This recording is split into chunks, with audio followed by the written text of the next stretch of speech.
الرجيم بسم الله الرحمن الرحيم الحمد لله رب العالمين الرحمن الرحيم مالك يوم الدين إياك نعبد وإياك نستعين اهدنا الصراط المستقيم صراط الذين أنعمت عليهم غير المغضوب عليهم ولا الضالين آمين.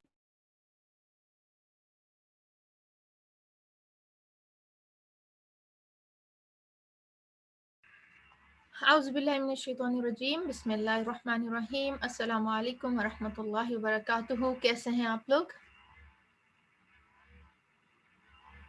الحمدللہ. آپ لوگوں کا ویک کیسا گزرا؟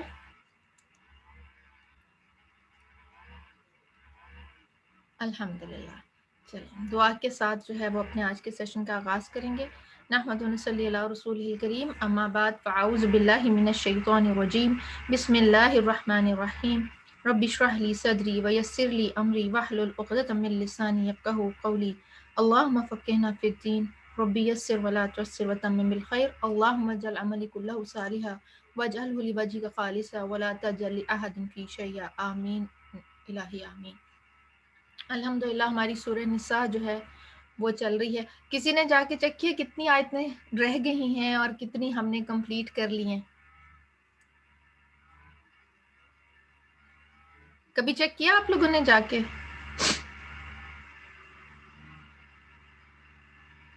کیوریوسٹی نہیں ہوتی کہ ہم نے جتنا سیکھ لیا ہے ان میں سے کتنی آیتیں رہ گئی ہیں اور کتنی ہمیں آ گئی ہیں، اور پھر پلٹ کے دیکھیں پیچھے کہ ہم نے کیا پڑھ لیا ہے اور اگلے والے سے اس کی کیا کنیکٹیوٹی ڈیولپ ہو رہی ہے. ایسے کبھی نہیں دیکھا آپ لوگوں نے؟ چلیں ایک کوئک سا وہ دیکھتے ہیں کہ سورہ جو ہے سورہ نساء 20 رہ گئی آیتیں. اچھا سورہ نساء کو ہم نے جب اس کا آغاز کیا تو مین ٹاپک اس میں کیا آیا؟ معاشرے کے جو لوگ ہیں کمزور لوگ ان کے حقوق کی بات کی گئی تھی نا، یتیموں کا حق ادا کرنے کی، پھر رشتوں کی بات کی گئی، محرمات کی بات کی گئی. یاد ہے نا جو بگننگ میں ہم نے کیا تھا. پھر بیچ میں جو ہیں وہ دینی احکامات آ گئے. پہلے حقوق العباد کی بات تھی، پھر حقوق اللہ کی بات آ گئی، پھر ہم نے لاسٹ ویک جو ہے منافقت کے بارے میں پڑھا. تو اسی سے ریلیٹڈ آج کی حدیث انشاءاللہ دعا نہیں کریں گے، آج ہم حدیث آپ کے ساتھ شیئر کریں گے تاکہ جو کچھ ہم نے پڑھا ہے اس پہ ہم تھوڑا سا پونڈر کریں. پہلے یہ کسی کی سینگ ہے اور بڑا اچھا مجھے لگا کہ ہم جو پڑھ رہے ہیں ہم اس کو کس طرح دیکھتے ہیں یا ہم اپنے آپ کا انالیسس کس طرح کرتے ہیں. تو بہت خوبصورت یہ کسی نے بات کہی کہ پردہ ہم یوزلی کیا کرتے ہیں جب ہم پڑھنا شروع کرتے ہیں قرآن یا احکامات اللہ تعالیٰ کے تو ہم ظاہری طور پہ تو اپنے آپ کو چینج کر لیتے ہیں. ماشاءاللہ بہت ساری بہنیں کرتی ہوں گی حجاب بھی، نقاب بھی اور اپنا آپ کور بھی. تو لیکن یہ بہت ڈیپتھ والی بات ہے. پردہ یہ نہیں کہ بس خود کو چھپا کر رکھنا، پردہ یہ ہے کہ غریب کے سامنے دولت کی، بھوکے کے سامنے کھانے کی، مسافر کے سامنے گھر کی اور یتیم کے سامنے والدین کی نمائش نہ کرو. یعنی یہ جتنے افراد ہیں کمزور ہیں معاشرے کے، ان کے سامنے کیا ہے کہ شو آف نہیں کرنا. جو اللہ تعالیٰ نے ہمیں نعمتیں دے رکھی ہیں، اب اگر کوئی جیسے مثال کے طور پہ غریب ہے اور اس کے سامنے ہم اپنی چیزوں کی نمائش کریں، اپنے بہترین لباس کو جو ہے وہ پہن کے دکھائیں، اپنی اور جو ہمارے آرنامنٹس ہیں یا کوئی اور اس طرح کی چیزیں ہیں، پھر کھانا ایک پہلے ہی ڈپرائیوڈ ہے اس کو کھانا نہیں مل رہا، اس کے سامنے ایسی ایسی ڈشز کے نام لیے جائیں، ایسی ایسی ریسیپیز شیئر کی جائیں. پھر بعض لوگ ان چیزوں سے کیا ہوتا ہے لوگوں کے دلوں میں حسرتیں ڈیولپ ہو جاتی ہیں. پھر کیا ہم نے پڑھا سورہ نساء میں کہ یتیم کی سرپرستی کرنی چاہیے اور اس کے معاملے میں اللہ کا خوف کرنا چاہیے. لیکن ہم لوگوں کی سوسائٹی میں کیا ہوتا ہے یتیم کو بالکل ایک کونے میں لگا دیا جاتا ہے، اور والدین اپنے بچوں کے ساتھ بہت لاڈ پیار کرتے ہیں، اور جن کا والی وارث نہیں ہوتا ان کو دھتکار دیا جاتا ہے. تو یہ ساری چیزیں بھی کس کے انڈر آ جاتی ہیں؟ پردے کے اندر آ جاتی ہیں، کہ کسی کی ٹیک کیئر کرنا اور کسی کو اس کا احساس نہ دلانا اور ان کے جذبات کی جو ہے وہ قدر کرنا۔ اور اس کے بعد پھر کیا کہتے ہیں؟ اور پردہ یہ بھی ہے کہ لوگوں کا بھرم رکھو اور ان کی کمزوری کسی پر عیاں نہ ہونے دو، اور کسی کی ذاتی زندگی پر نظر نہ ڈالو، یعنی تجسس نہیں کرنا، کھود کرید نہیں کرنی، اور اگر کسی کا کوئی ویک پوائنٹ پتہ چل گیا تو اس کو ایکسپلائٹ نہیں کرنا ہے، بلکہ کیا کرنا ہے، اس کو چھپانا ہے، اور اگر ممکن ہو تو اس کی اصلاح کرنی ہے۔ یہ بھی کس میں آ جاتا ہے؟ پردہ پوشی میں آ جاتا ہے۔ اور پھر مزید کیا ہے اس کے بارے میں وہ بھی دیکھتے ہیں ہم۔ حدیث سے ہمیں پتہ چلتا ہے، سنن ابن ماجہ کی جو ہے وہ یہ روایت ہے، ابو ہریرہ رضی اللہ تعالیٰ کہتے ہیں کہ رسول اللہ صلی اللہ علیہ وسلم نے فرمایا کہ جو شخص کسی مسلمان کی پردہ پوشی کرے گا، اللہ تعالیٰ دنیا اور آخرت دونوں میں اس کی پردہ پوشی فرمائیں گے۔ یعنی ہمارا دین بھی اس بات کی ہمیں کیا کہتا ہے، تلقین کرتا ہے کہ دوسروں کی پردہ پوشی کرنی چاہیے۔ اگر ہم یہ چاہتے ہیں کہ اللہ تعالیٰ ہماری کمیوں کو، ہماری کوتاہیوں کو چھپا کے رکھیں، تو اس میں کیا ہے کہ ہمیں بھی دوسروں کی جو ہے کمزوریوں کو، ان کے عیبوں کو چھپا کے رکھنا ہے، اور جو نعمتیں اللہ نے ہمیں دیا ان کو شیئر کرنا ہے، ان کے ذریعے سے دوسروں کے اندر احساس محرومی نہیں جگانا۔ اور سورہ نساء میں ہم نے یہی پڑھا ہے کہ حق، جن کے حقوق ہمارے ذمے ہیں ان کی ہم نے ادائیگی کرنی ہے، اور ان میں یہ سارا آ جاتا ہے کہ مسکین کو کھانا بھی کھلانا ہے، یتیم کی سرپرستی بھی کرنی ہے، جن کے ڈیو رائٹس ہیں ہمارے اوپر ان کے حق بھی ادا کرنے ہیں، خواہ وہ بیوی ہے یا شوہر ہے یا بچے ہیں یا والدین ہیں، سب کے ساتھ ہمیں کیا کرنا ہے، حسن معاملہ کرنا ہے۔ تو ایک زبردست کمبینیشن ہے کہ ہم جہاں اللہ تعالیٰ کے حقوق کی ادائیگی کرتے ہیں، وہیں پہ ہم نے بندوں کے حقوق کی ادائیگی بھی کرنی ہے۔ امید ہے کہ بات آپ کو سمجھ میں آ گئی ہوگی۔ آپ کچھ اس میں ایڈ کرنا چاہتے ہیں یا کچھ شیئر کرنا چاہتے ہیں تو آپ کر سکتے ہیں۔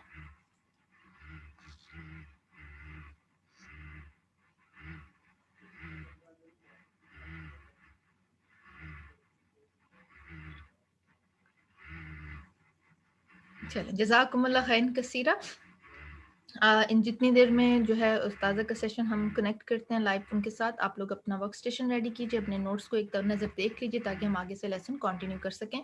السلام علیکم ورحمۃ اللہ وبرکاتہ۔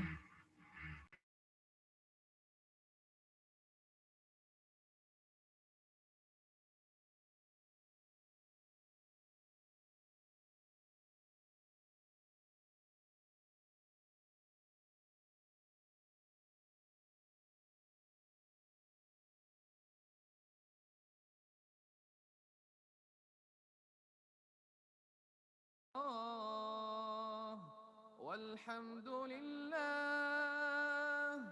ولا إله إلا الله والله أكبر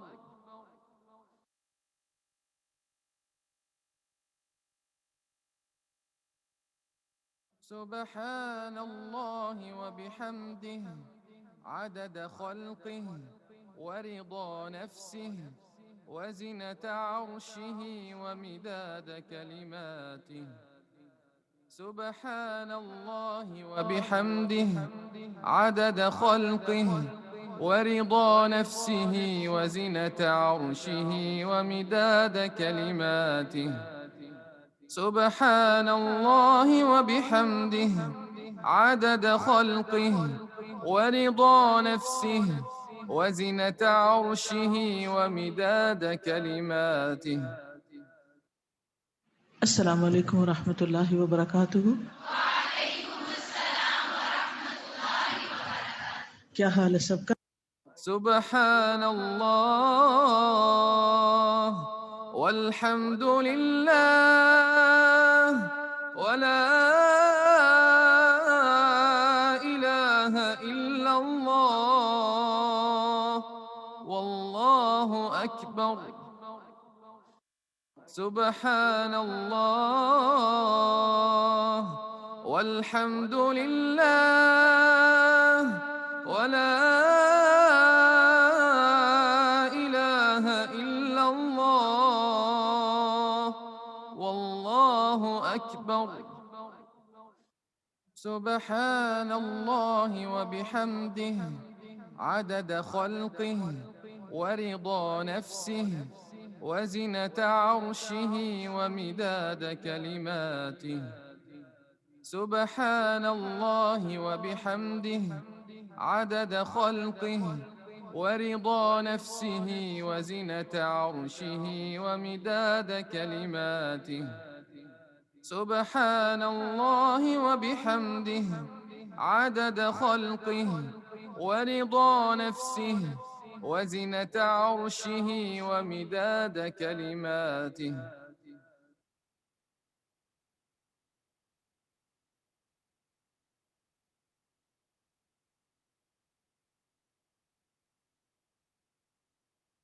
لا إله إلا الله العظيم الحليم لا إله إلا الله رب العرش العظيم لا إله إلا الله رب السماوات ورب الأرض ورب العرش الكريم لا إله إلا الله العظيم الحليم لا إله إلا الله رب العرش العظيم لا إله إلا الله رب السماوات ورب الأرض ورب العرش الكريم لا إله إلا الله العظيم الحليم لا إله إلا الله رب العرش العظيم لا إله إلا الله رب السماوات ورب الأرض ورب العرش الكريم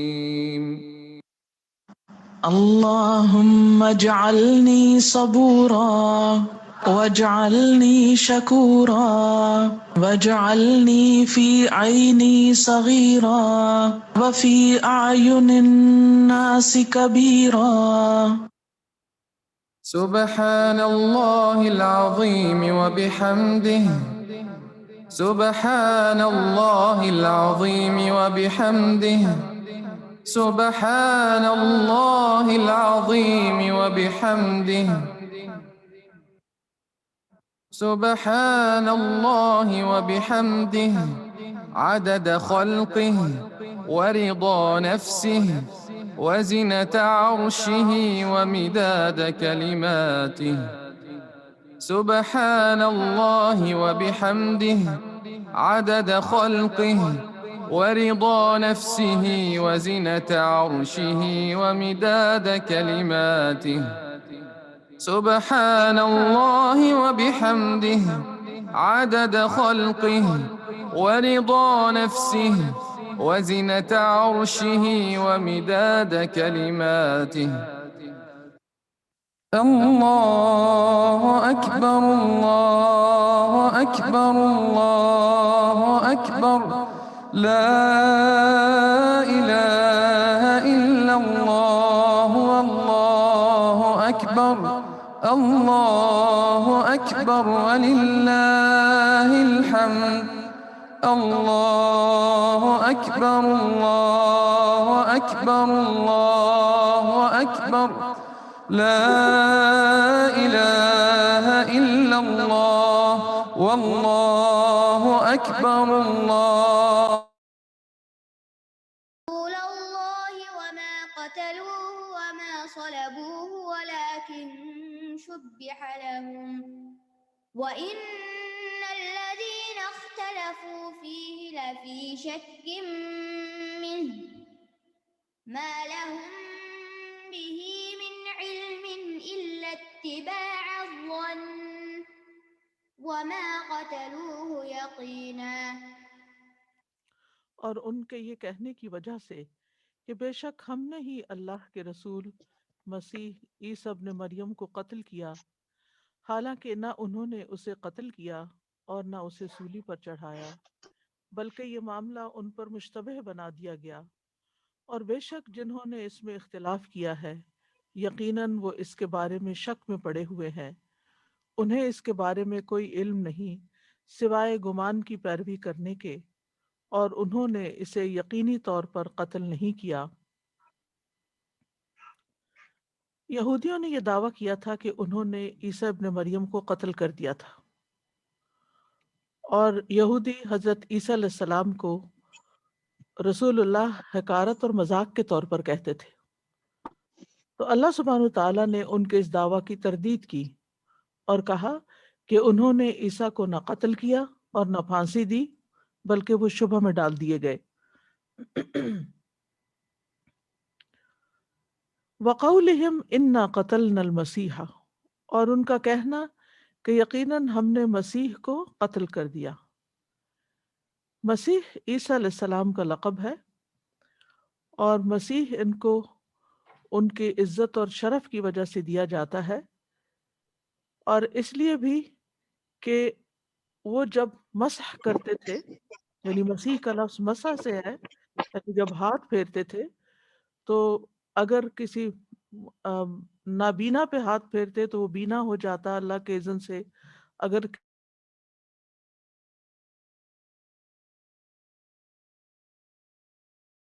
وجہ سے بھی ان کو یہ لقب دیا گیا۔ اور ایک یہ بھی کہا گیا ہے کہ ایک قول یہ بھی ہے کہ برکت کے ساتھ ان کا مسح کیا گیا ہے، یعنی ان کو برکت عطا کی گئی ہے، جیسے کہ سورۃ مریم میں آتا ہے وَجَعَلَنِي مُبَارَكًا أَيْنَمَا كُنتُ، اور مجھے بابرکت بنایا جہاں بھی میں ہوں۔ اور یہ بھی کہا گیا ہے کیونکہ اللہ نے ان سے گناہوں کو صاف کر دیا تھا، یعنی مسح کر دیا تھا گناہوں کا، تو اس وجہ سے ان کو مسیح کہا گیا۔ اور قتل کرنے کے بعد کہا المسیح عیسیٰ ابن مریم رسول اللہ، یعنی ویسے تو وہ ان کو رسول نہیں مانتے تھے، ان کو جادوگر کہتے اور جادوگر عورت کا بیٹا کہتے تھے، ان کو بدکار کہتے اور غلط کام کرنے والی کا بیٹا کہتے تھے، یعنی حضرت مریم کی والدہ پر الزام لگاتے۔ تو یہاں پر پھر انہوں نے رسول اللہ کیوں کہا؟ ایک معنی یہ کیا گیا ہے کہ بطور استہزاء اور مذاق اڑانے کے طور پر،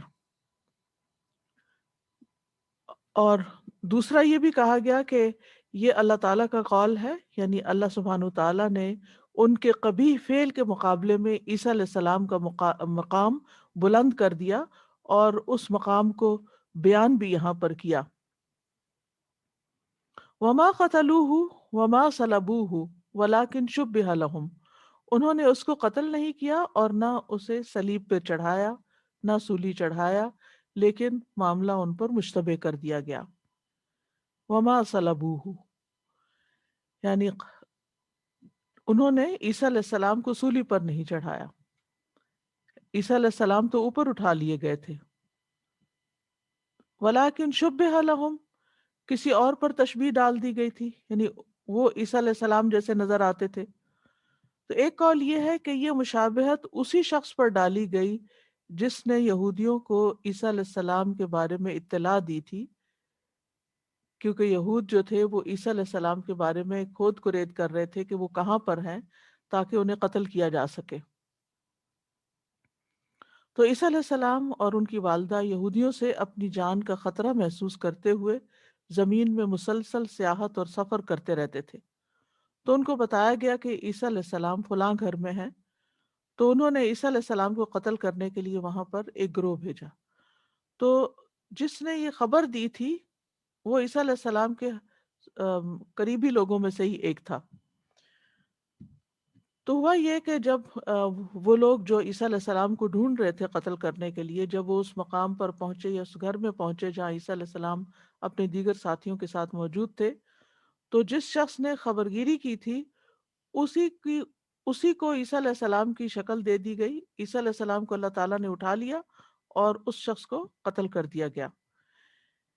اسی طرح ایک اور قول یہ بھی ہے کہ عیسیٰ علیہ السلام نے اپنی قوم کے 13 لوگوں سے، یعنی جو 13 حواری تھے، ان سے کہا کہ جو قتل ہونے پر صبر و استقامت کا مظاہرہ کرے تو اللہ اس پر میری شبیہ ڈال دے، بس وہ جنت میں میرا ساتھی ہوگا۔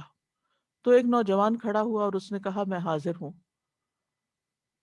تو جب عیسیٰ علیہ السلام نے دوسری اور تیسری مرتبہ اپنی بات دہرائی تو اسی نوجوان نے کہا کہ میں حاضر ہوں۔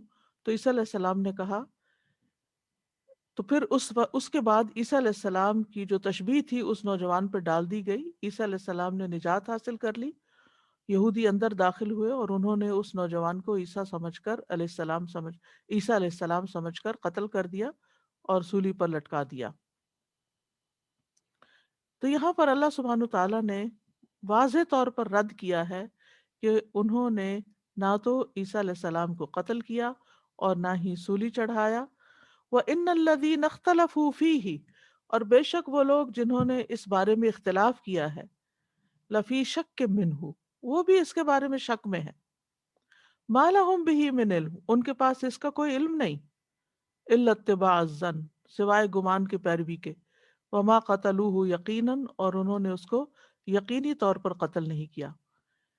یعنی عیسیٰ علیہ السلام کے ہم شکل کو قتل کرنے کے بعد وہ لوگ خود شک میں پڑ گئے کہ جسے ہم نے سولی دی ہے وہ کون ہے۔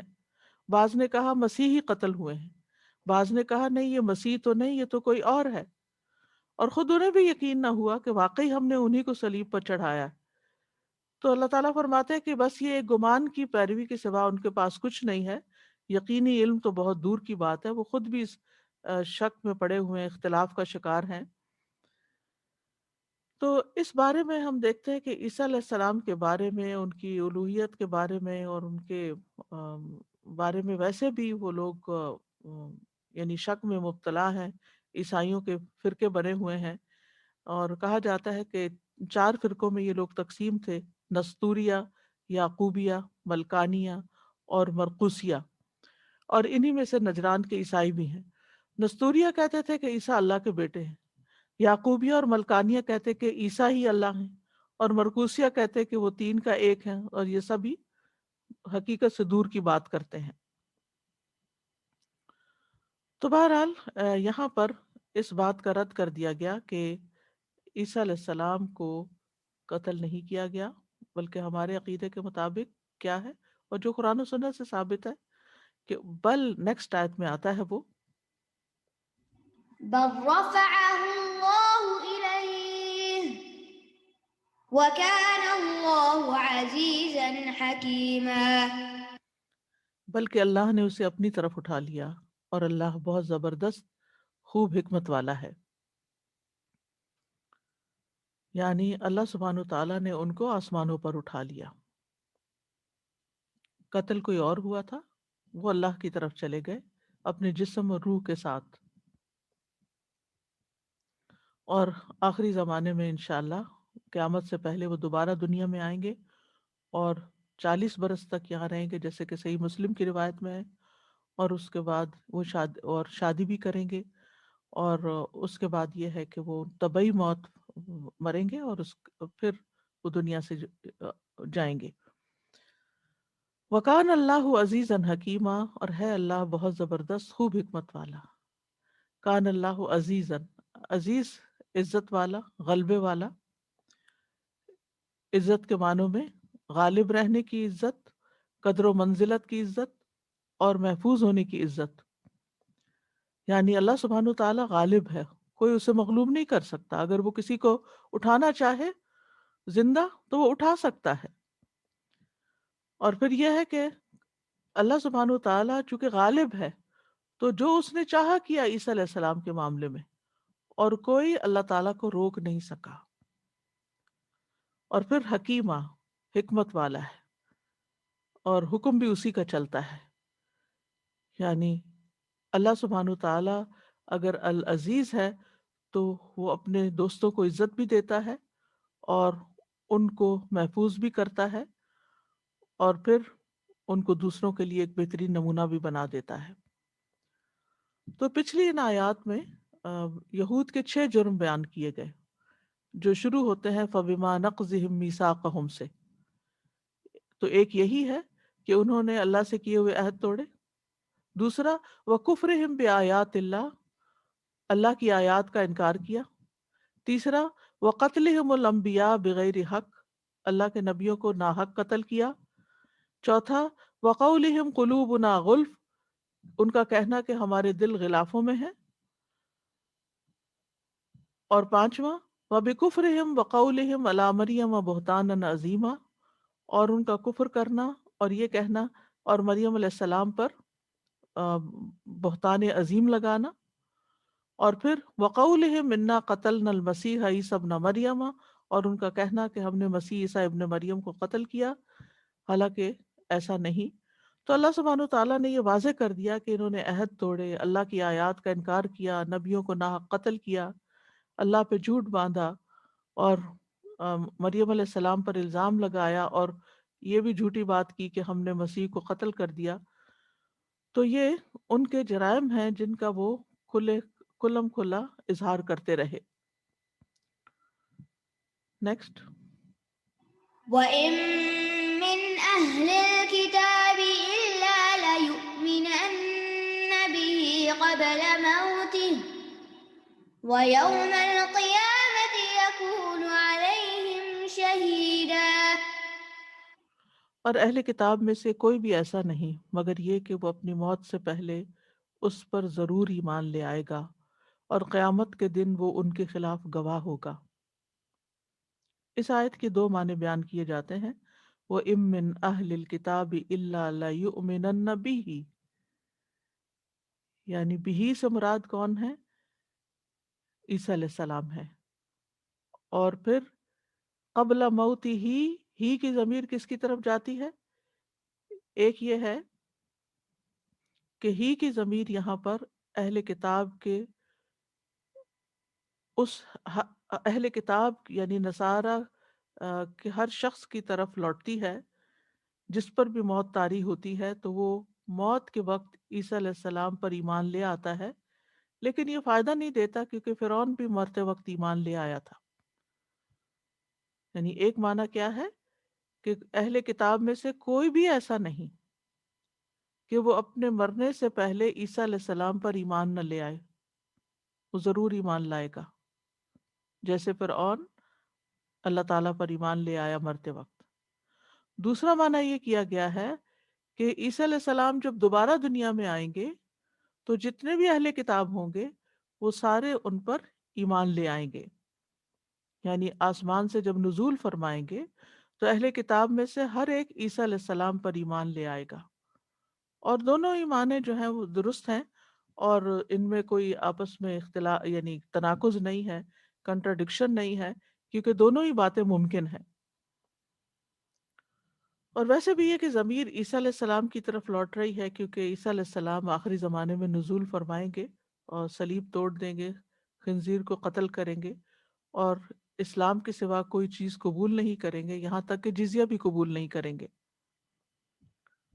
تو عیسیٰ علیہ السلام جب دنیا سے جائیں گے یعنی فوت ہوں گے دوبارہ آ کر، تو ان کی وفات سے پہلے ہر یہودی اور نصرانی ان کی نبوت اور ان کے آسمان پر زندہ اٹھائے جانے اور دوبارہ اترنے پر ایمان لا چکا ہوگا۔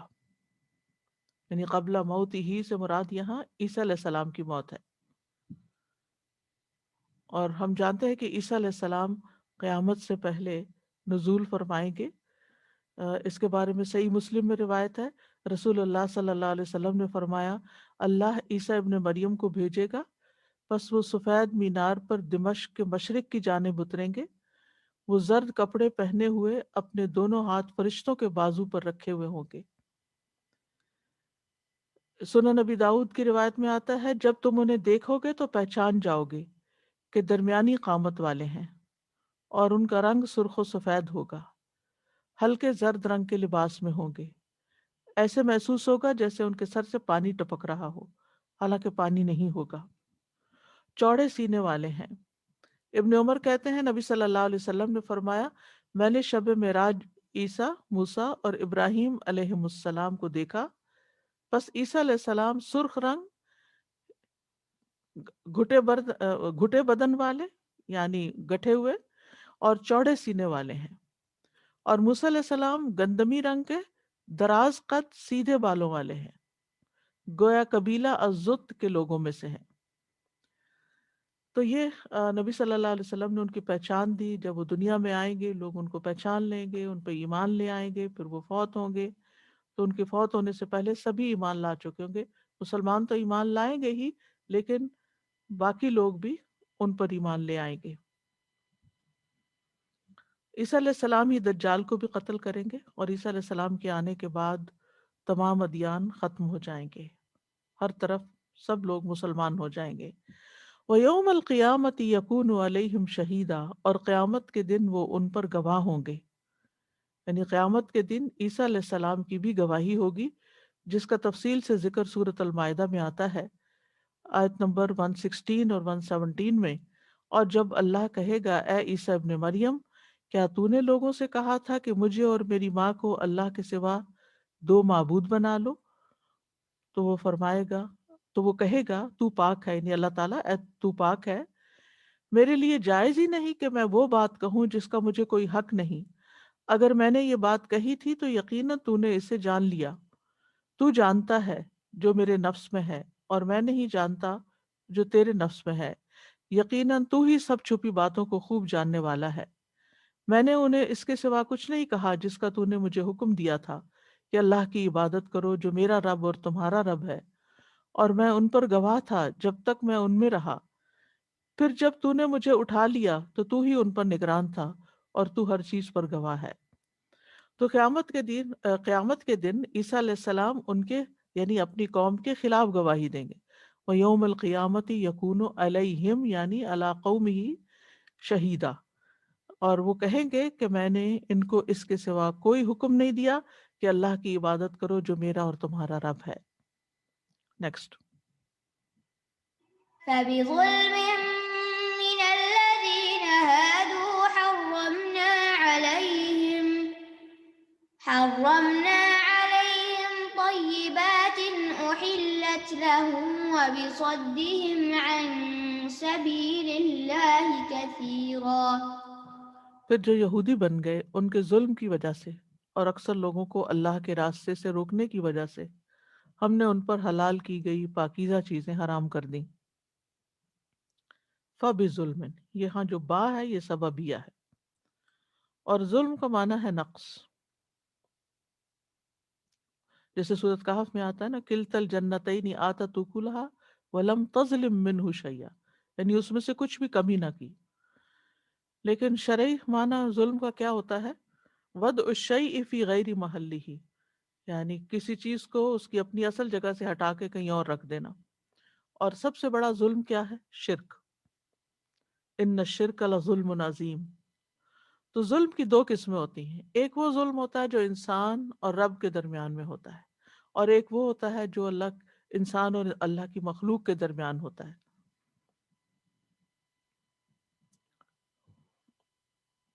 یعنی جب لوگ لوگوں پر زیادتی کرتے ہیں، ان کا خون بہاتے ہیں، ان کی عزتوں سے کھیلتے ہیں، یا ان کے مال کے ساتھ زیادتی کرتے ہیں، یا کوئی ایسی چیز ان کے بارے میں کہتے ہیں جو ان میں ہوتی نہیں، تو یہ انسانوں پر ظلم ہوتا ہے. تو یہود کا ظلم جو تھا وہ ہر طرح کا ہی ظلم تھا، یعنی اس میں شرک بھی تھا اور اس میں دوسروں پر زیادتی بھی تھی. فَبِظُلْمٍ مِّنَ الَّذِينَ هَادُوا، اور اس ظلم میں ہم دیکھتے ہیں کہ ان کا یہ مطالبہ کرنا، وَقَالُوا أَرِنَا اللَّهَ جَهْرَةً، ہمیں اللہ تعالیٰ سامنے دکھائیں، یہ بھی ان کا ظلم تھا. پھر اسی طرح ان کا یہ کہنا ان اللہ فقیر ونحن اغنیاء، یہ بھی اللہ سبحانہ تعالیٰ کے حق میں ظلم تھا.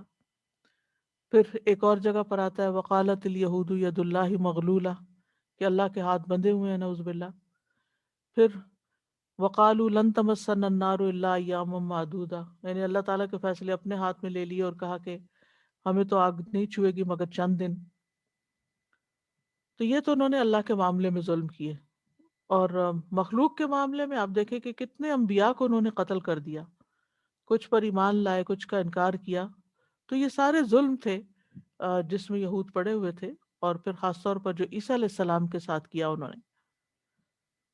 تو من الذین فبظلم من الذین ہادوا، تو ان لوگوں کے ظلم میں سے جو یہودی ہو گئے، ہادو یہودی بن گئے، یہ ان کے اس قول کی وجہ سے جو سورۃ الاعراف میں آتا ہے انا ہدنا الیک، بے شک ہم نے آپ کی طرف رجوع کیا، یعنی ہم آپ کی طرف توبہ کرتے ہیں، پلٹتے ہیں۔ حرمنا علیہم طیبات احلت لہم، تو ہم نے ان پر پاکیزہ چیزیں حرام کر دی جو ان کے لیے حلال کی گئی تھیں۔ سبحان اللہ، یعنی جب کوئی ظلم کرتا ہے، گناہ کرتا ہے، انسانوں کے ساتھ زیادتی کرتا ہے، تو پھر خود بھی اللہ کی نعمتوں سے محروم ہوتا ہے، اس پر بھی پھر طرح طرح کی مصیبتیں آتی ہیں۔ تو طیبات جو ہے، طیبات سے مراد یہاں کھانے پینے کی حلال پاکیزہ چیزیں ہیں۔ کہا جاتا ہے کہ یہاں پر صفت محذوف ہے، یعنی موصوف محذوف ہے، صفت تو طیبات ہے، یعنی اطعمہ اس کا موصوف تھا، یعنی اطعمتن طیبات یا ارزاقن طیبات۔ طیب جو ہے یہ خبیث کے مقابلے پر آتا ہے، اور خبیث نجس ہوتا ہے۔ تو حرام کی گئی چیزوں سے مراد کیا ہے؟ ان کا ذکر سورۃ الانعام میں آتا ہے۔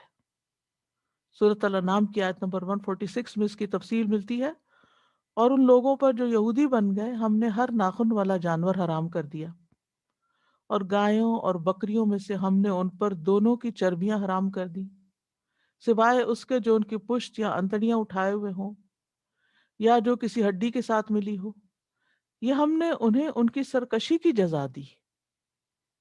ذالک جزیناہم ببغیہم وَإِنَّا لَصَادِقُونَ، اور بے شک ہم سچے ہیں، یقیناً ہم سچے ہیں، یعنی ان کے ظلم کی وجہ سے، ان کی زیادتیوں کی وجہ سے، ان کے گناہوں کی وجہ سے ہم نے ان پر پاکیزہ چیزیں، پاکیزہ کھانے جو تھے وہ حرام کر دیے، جو پہلے حلال تھے۔ احلت لہم، یعنی جو پہلے حلال ہوا کرتے تھے پھر حرام کر دیے گئے، اور پہلے جو حلال تھے اس کا ذکر سورۃ آل عمران کی آیت نمبر 93 میں آتا ہے۔ کل الطعام کان حلا لبنی اسرائیل، ہر طرح کے کھانے بنی اسرائیل کے لیے حلال تھے، الا ما حرم اسرائیل علی نفسہ من قبل ان تنزل التوراۃ، سوائے اس کے کہ جو اسرائیل یعنی یعقوب علیہ السلام نے اپنے آپ پہ حرام کیا تھا اس سے پہلے کہ تورات نازل ہوتی۔ قل فاتوا بالتوراۃ فاتلوها ان کنتم صادقین، کہہ دیجئے لاؤ تورات، پڑھو اس کو اگر تم سچے ہو، یعنی اللہ تعالیٰ نے ان کے لیے کچھ حرام نہیں کیا۔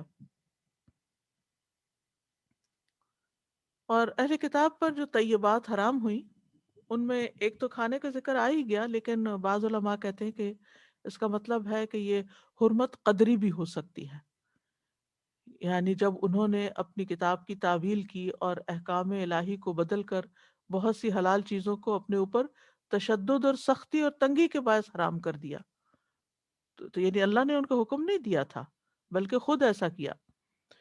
اور پھر اس کے بعد یہ ہے کہ حرمت شرعی بھی ہے، جیسے اللہ سبحانہ تعالیٰ نے ذکر کیا تھا کہ تورات میں ان کے لیے کچھ چیزوں کو حرام قرار دے دیا گیا۔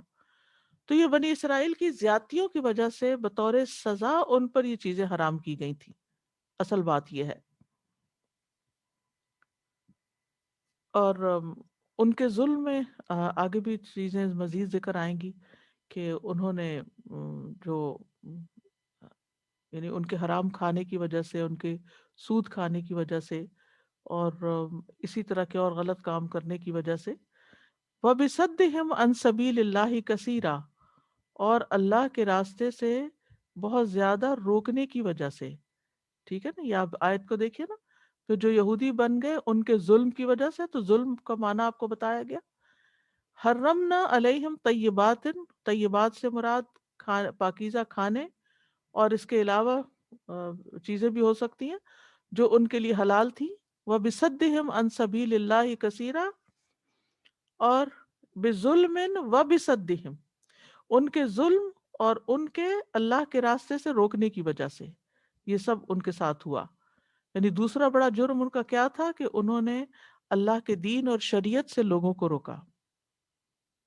اللہ کا راستہ کون سا ہوتا ہے؟ اللہ کے دین کا راستہ، جس پر تمام انبیاء چلے اور جس کی طرف انبیاء نے دعوت دی، جیسے سورۃ یوسف میں آتا ہے قُلْ هَٰذِهِ سَبِیلِی أَدْعُو إِلَى اللَّهِ، کہہ دیجئے یہ میرا راستہ، میں اللہ کی طرف بلاتا ہوں، علی بصیرتن، پوری بصیرت کے ساتھ، ومن اتبعنی، اور وہ بھی جنہوں نے میری پیروی کی وہ بھی اسی راستے پر ہے۔ تو پھر اسی طرح یہ ہے کہ سبیل اللہ سے مراد اللہ کی شریعت بھی ہے جو اللہ تعالیٰ نے لوگوں کے لیے مقرر کیے، جو احکام مقرر کیے ہیں۔ اور صد کا لفظ جو ہے سدا یا سدو سے بھی ہے اور سدا یا سدو سے بھی، لازم بھی ہوتا ہے، متعدی بھی ہوتا ہے۔ لازم کا مطلب کیا ہے کہ خود اللہ کے راستے سے رکے رہے، اور متعدی کیا ہے کہ دوسروں کو بھی روکا، یعنی یہود خود بھی نبی صلی اللہ علیہ وسلم پر ایمان لانے سے رکے اور انہوں نے دوسروں کو بھی ایمان لانے سے روکا، خود بھی خود بھی غلط کام کیا اور دوسروں کو بھی اس میں الجھایا۔ تو یہ بہت بڑا جرم ہوتا ہے۔ اب دیکھیے کہ کفر کے درجے ہیں نا، ایک کفر ہوتا ہے اپنی ذات میں کفر، کہ خود بس انکار کرنا لیکن کسی کو کچھ نہ کہنا،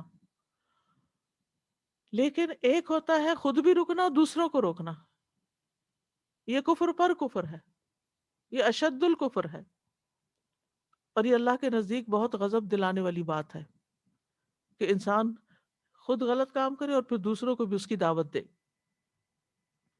تو یہ خود بھی نبی صلی اللہ علیہ وسلم کی پیروی نہیں کرتے تھے اور دوسروں کو بھی آپ کی پیروی سے روکتے تھے، جیسے اہل مکہ وغیرہ کو۔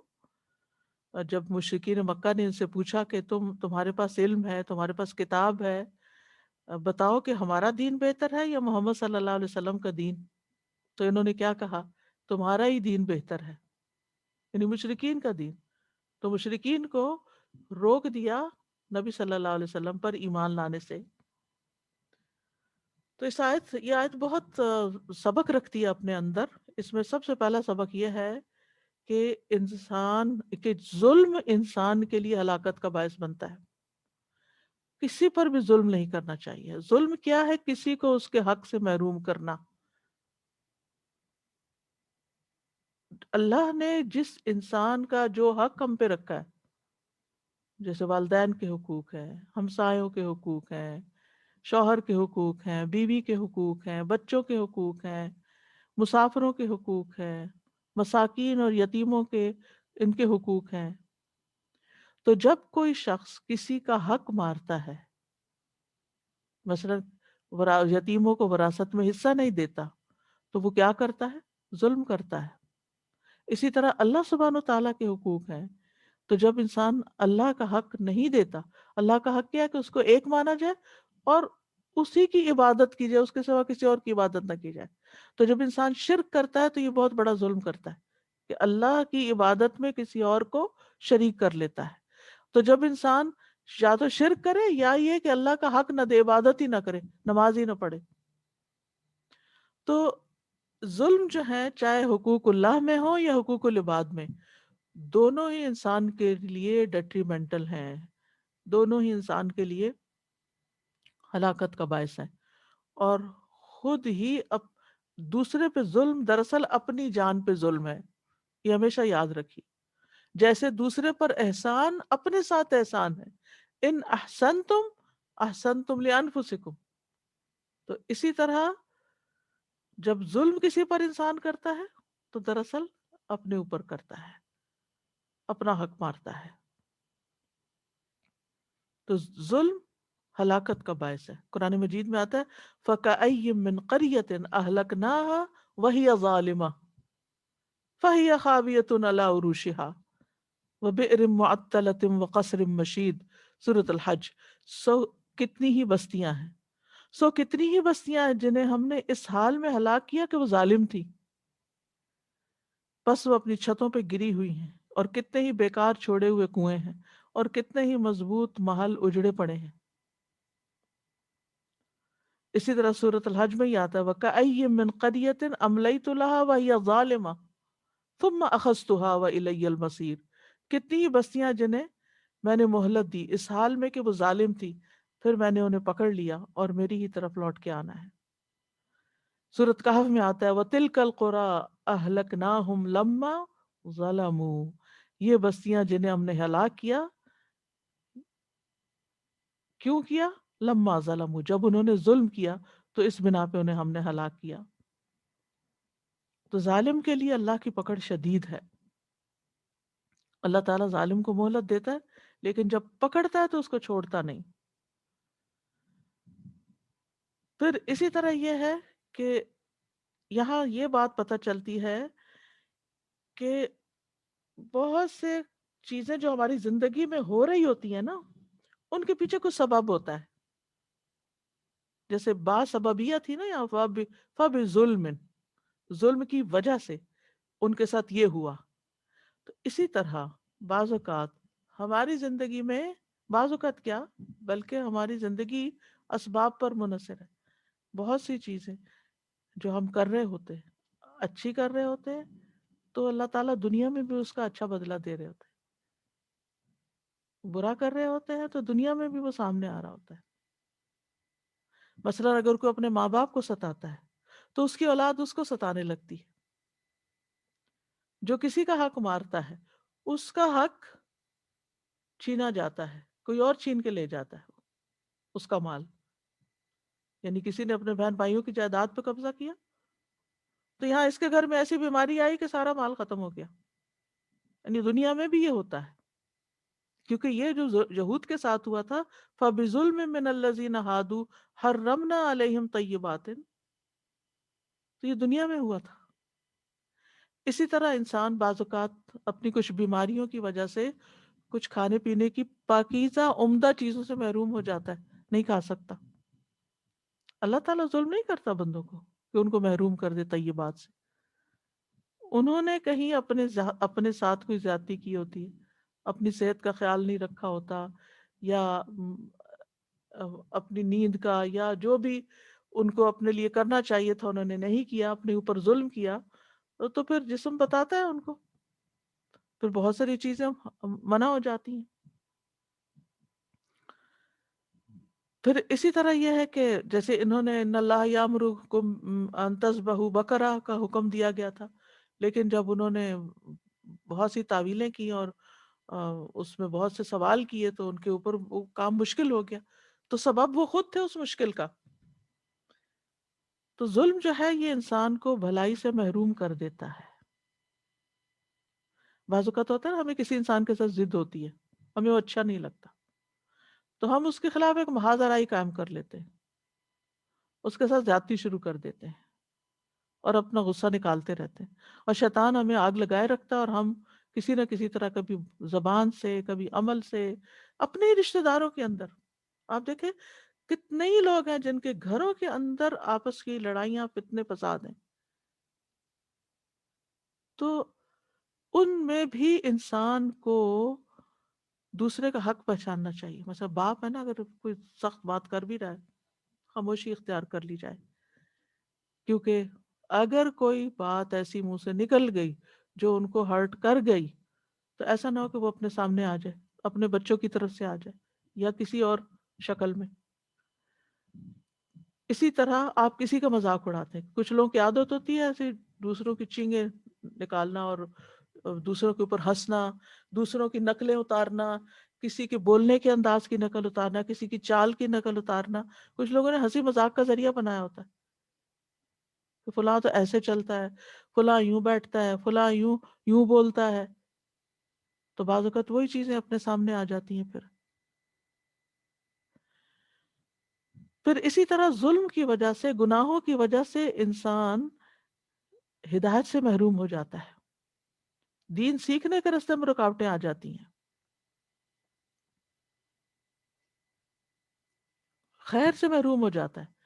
نبی صلی اللہ علیہ وسلم اپنے گھر سے باہر تشریف لائے تاکہ ساتھیوں کو بتائیں کہ آج لیلۃ القدر ہے.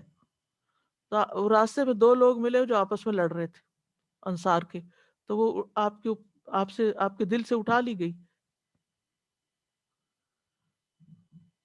اگرچہ یہ قضاء و قدر میں بھی تھا لیکن سبب وہ بنے. اسی وجہ سے لیلۃ القدر میں سارے لوگوں کی بخشش کر دی جاتی ہے، مگر ان کی بخشش نہیں ہوتی جو ایک دوسرے سے دشمنی رکھے ہوئے ہوتے ہیں، ضد رکھے ہوئے ہوتے ہیں. اگر ان کے درمیان عداوت ہوتی ہے تو ان کی بخشش نہیں کی جاتی، لیلۃ القدر میں بھی نہیں ہوتی. تو دوسروں کے ساتھ ناراضگیاں رکھنا اور پھر ان کے ساتھ بول چال ختم کر دینا، اور ان کے ساتھ زیادتیاں کرنا. ہو سکتا ہے وقتی طور پر تو انسان کا غصہ اس سے ٹھنڈا ہو جائے، لیکن اپنی پاؤں پہ کلاڑی مارنے والی بات ہوتی ہے. پھر اسی طرح یہ ہے کہ حلال و حرام ٹھہرانے کا اختیار جو ہے نا یہ اللہ اور اس کے رسول کے پاس ہے، ہمارے پاس نہیں ہے.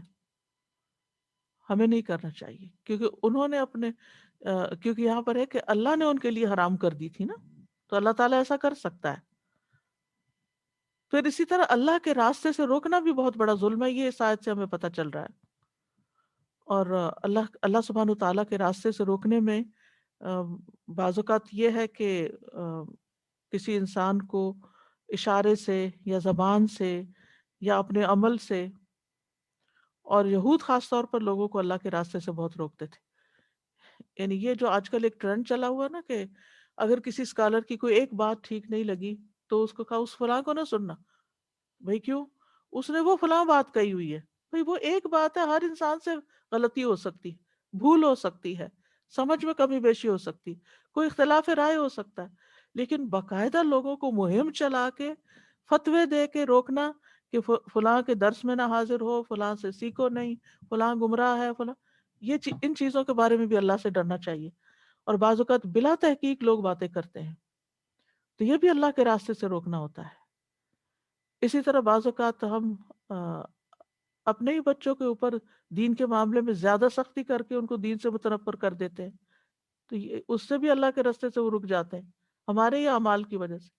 بعض اوقات ہم غلط نمونہ پیش کرتے ہیں ان کے سامنے، تو ان کے دل سے ہماری عزت ہی نکل جاتی اور ہماری بات کا پھر اثر ہی نہیں ہوتا. تو بہرحال یہ آیت جو ہے اپنے اندر بہت گہرے معنی رکھتے ہیں اور بہت سمجھنے کے لائق ہے. اور اب مداوع کیا ہے؟ اگر ہم زندگی میں کوئی ظلم کر چکے ہیں، عبادتوں میں کمی کی، مثلا نمازیں چھوڑتے رہے، یا بھول چوک کے کوئی شرک کا کام کرتے رہے، یا پھر یہ کہ لوگوں کے ساتھ زیادتی کی، یا اپنے بزرگوں بڑوں میں سے کسی کے ساتھ ہم نے کوئی تلخی کی ہوئی ہے، تو ان کے لیے کثرت سے استغفار کریں. ماں باپ کے ساتھ نافرمانی کی ہوئی ہے، ان کے آگے اونچا بولے ہوئے ہیں، ان کا دل دکھایا ہوا ہے، کہیں ان کی آہ لگی ہوئی ہے، تو اللہ سے خوب استغفار کریں، ان سے بھی معافی مانگے، ان کی طرف سے صدقہ کریں اگر وہ فوت ہو چکے ہیں، اور کھل کے کہے یا اللہ میں نے انہوں نے جو مجھ پہ زیادتی کی میں نے ان کو معاف کیا، تو بھی ان کو معاف کر دے. یعنی یہ دعا کبھی کبھی ضرور ویسے ہی جنرلی بھی مانگا کرے کہ یا اللہ کسی نے بھی زندگی میں مجھ پہ کوئی زیادتی کی، میں نے سب کو معاف کیا، یا اللہ تو مجھے معاف کر دے، اور میرے گناہوں کی وجہ سے مجھے دنیا میں میرے اوپر جو بھی کوئی آزمائش ہے وہ مجھ سے دور کر دے. نیکسٹ. وأخذهم الربا وقد نهوا عنه وأكلهم أموال الناس بالباطل وأعتدنا للكافرين منهم عذابا أليما. اور ان کے سود لینے کی وجہ سے، جبکہ وہ لازماً اس سے روکے گئے تھے، اور ان کے لوگوں کے مال باطل طریقے سے کھانے کی وجہ سے بھی، اور ان میں سے کفر کرنے والوں کے لیے ہم نے دردناک عذاب تیار کر رکھا ہے. یہاں یہود کی ایک تیسری برائی کا ذکر ہے، وَأَخْذِهِمُ الرِّبَا. یہاں لفظ اخذ آیا ہے، جبکہ دوسری جگہوں پر عقل کا آتا ہے، کھانا. کیونکہ انسان کبھی سود وصول کرتا ہے لیکن اس کو کھاتا نہیں، کھانے پہ نہیں لگاتا، کبھی لباس میں، کبھی عمارت میں، یا کسی اور چیز میں لگا دیتا ہے.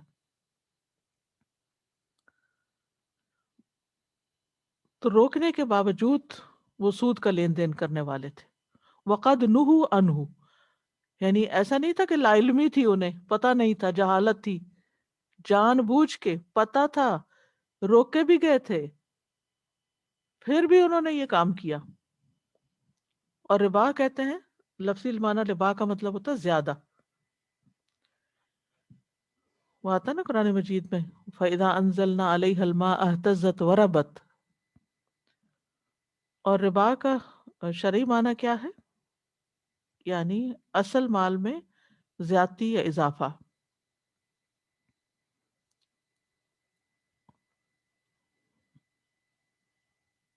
پھر اس کے بعد فرمایا وَأَكْلِهِمْ أَمْوَالَ النَّاسِ بِالْبَاطِلِ، اور لوگوں کے مال باطل طریقے سے کھانے کی وجہ سے، یہ ایک اور برائی کا ذکر کیا جا رہا ہے ان کی.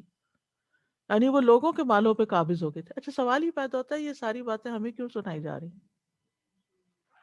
تاکہ ہم ان چیزوں سے باز رہیں، ہمارے اندر یہ سب کچھ نہ ہو.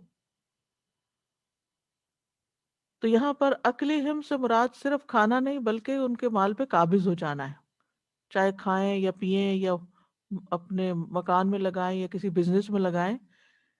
اور باطل سے مراد ہر وہ چیز ہے، ہر وہ طریقہ ہے جو شریعت کے مخالف ہو، خواہ کسی سے دھوکے سے مال لیا جائے، جھوٹ بول کے لیا جائے، یا فروخت کی جانے والی چیز کے بارے میں لا یعنی دوسروں کو بھول میں رکھا جائے.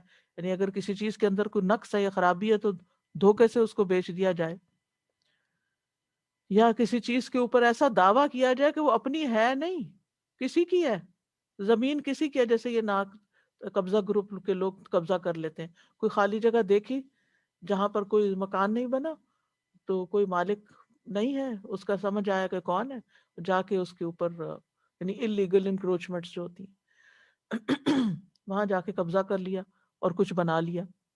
اور تو اور لوگ مسجدیں تک بنا لیتے ہیں ایسی جگہوں پر، اور پھر اپنی ملکیت کا دعویٰ کر لیا.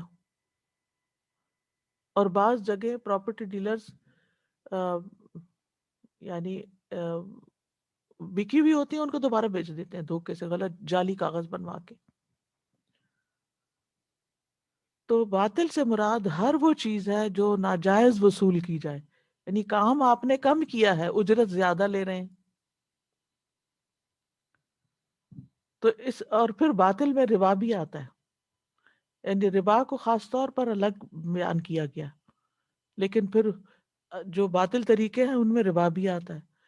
کہانت کرنا، نجومیوں کے پیشے، جادو کرنا، مال کا عیب چھپانا، جھوٹی قسم کھا کے مال بیچنا، حرام چیزوں کی تجارت. جیسے یعنی اگر کوئی حرام چیز بیچتا ہے تو وہ مال بھی باطل ہے، جیسے شراب ہے، مردار ہے، خنزیر ہے، بت ہے، نجس ناپاک چیزیں ہیں جن کو اللہ اور اس کے رسول صلی اللہ علیہ وسلم نے حرام ٹھہرایا ہے. اسی طرح آمدنی کی وہ قسم بھی آتی ہے جو حرام ذرائع سے ہو، جیسے پروسٹیچیوٹ کی آمدنی ہے، نجومی کی آمدنی ہے. رسول اللہ صلی اللہ علیہ وسلم نے فرمایا کتے کی قیمت خبیث ہے، یعنی ناپاک قیمت ہے یہ. زانیہ کی اجرت خبیث ہے، یعنی عورت زنا کر کے جو مال کماتی ہے. پچھنے لگانے والے کی کمائی خبیث ہے، یعنی جیسے وہ کرتے ہیں نا، وہ لگاتے ہیں، کپنگ کرتے ہیں. اسی طرح ایک اور روایت میں آتا ہے، یہ صحیح مسلم کی حدیث تھی، وَقَسْبُ الْحَجَّامِ خَبِيثٌ.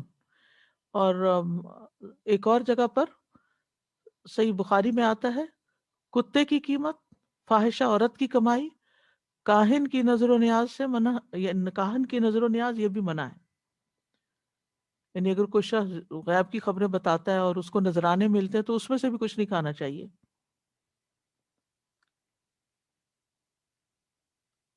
یعنی حلوان کہا گیا کاہن کے نذرانے جو ہیں، کیونکہ وہ صرف باتیں کر کے لوگوں سے مال وصول کر رہا ہے. کیونکہ مزدور مزدوری کرتا ہے، تجارت والا تجارت کرتا ہے، محنت کرتا ہے، تھکتا ہے، اور یہ جھوٹی باتیں اور جھوٹی خبریں دے کر لوگوں کے ہاتھ دیکھ کے مال کما رہا ہے. وَأَعْتَدْنَا لِلْكَافِرِينَ مِنْهُمْ عَذَابًا أَلِيمًا. اور ہم نے کافروں کے لیے جنہوں نے ان میں سے کفر کیا دردناک عذاب تیار کیا ہے. یعنی جن لوگوں نے یہ کام کیے ہیں اور اللہ کے احکامات کا انکار کیا ہے، تو یہاں پر منہم کی بات کی گئی ہے. اللہ سبحانہ وتعالیٰ اس میں سے یہود کے ان گروہ کو نکال رہے ہیں جنہوں نے اسلام قبول کر لیا اور ان کاموں میں سے کوئی کام نہیں کیا، جیسے عبداللہ بن سلام اور دیگر لوگ تھے. یعنی جو ایمان لے آئے اور انہوں نے نبی صلی اللہ علیہ وسلم کی تصدیق کی اور جو نبی صلی اللہ علیہ وسلم کی شریعت تھی اس پر عمل کیا. تو یہاں پر دنیا میں بھی آپ دیکھیں کہ ان کے لیے طیبات حرام کی گئی، اور پھر آخرت کا عذاب، اور آخرت کا عذاب بھی یہاں بتا دیا گیا. تو اس آیت سے مزید جو باتیں پتہ چلتی ہیں وہ ہیں، نمبر 1 فَبِظُلْمٍ مِّنَ الَّذِينَ هَادُوا، ظلم کرنے والے، نمبر 2 وَبِصَدِّهِمْ عَنْ سَبِيلِ اللَّهِ، یعنی ان آیات سے جو بات پتہ چل رہی ہے نا. اور نمبر 3 وَأَخْذِهِمُ الرِّبَا، اور نمبر 4 وَأَكْلِهِمْ أَمْوَالَ النَّاسِ بِالْبَاطِلِ. یعنی یہ 4 جرائم ان آیات میں بیان ہوئے ہیں.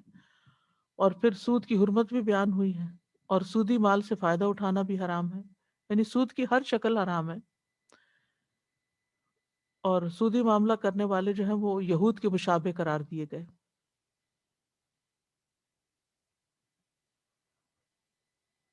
گناہ پہ اس وقت مواخذہ نہیں ہوتا جب اس کے حرام ہونے کا علم نہ ہو، پتہ ہی نہ ہو کہ یہ حرام ہے. لیکن جب علم ہو جائے تو پھر اس پہ پکڑ ہے. یعنی حکم معلوم ہونے سے پہلے حرام پر مواخذہ نہیں، کیونکہ اس بارے میں وہ حدیث آتی ہے نا کہ رسول اللہ صلی اللہ علیہ وسلم کے کچھ صحابہ انتقال کر گئے، وہ لوگ شراب پیتے تھے، پھر شراب کی حرمت آ گئی. تو نبی صلی اللہ علیہ وسلم کے کچھ صحابہ نے کہا ہمارے ان ساتھیوں کا کیا ہوگا جو شراب پیتے تھے اور مر بھی چکے ہیں. تو اس وقت یہ آیت نازل ہوئی کہ جو لوگ ایمان لائے اور انہوں نے نیک اعمال کیے، اس چیز میں کوئی گناہ نہیں جو وہ کھا چکے. یعنی ابھی تو حکم ہی نہیں آیا تھا یا پتہ ہی نہیں تھا ان کو، جبکہ وہ متقی بنے اور ایمان لائے. سورۃ المائدہ کی 93 آیت ہے. ہاں احکامات کا علم ہو جائے پھر انسان عمل نہ کرے تو اس صورت میں پکڑ ہے. پھر اسی طرح یہ ہے کہ ان یہود کے کفر کا، یہاں یہود کے کفر کی بات کی گئی، کیونکہ بہت سے لوگ ہیں نا وہ کہتے ہیں کہ وہ بھی رسولوں کو مانتے ہیں اور ان کے پاس بھی کتاب ہے اور وہ بھی اللہ کو مانتے ہیں، تو وہ جنت میں کیوں نہیں جائیں گے؟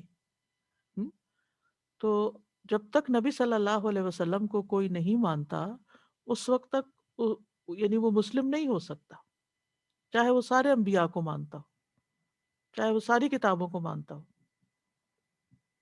نیکسٹ.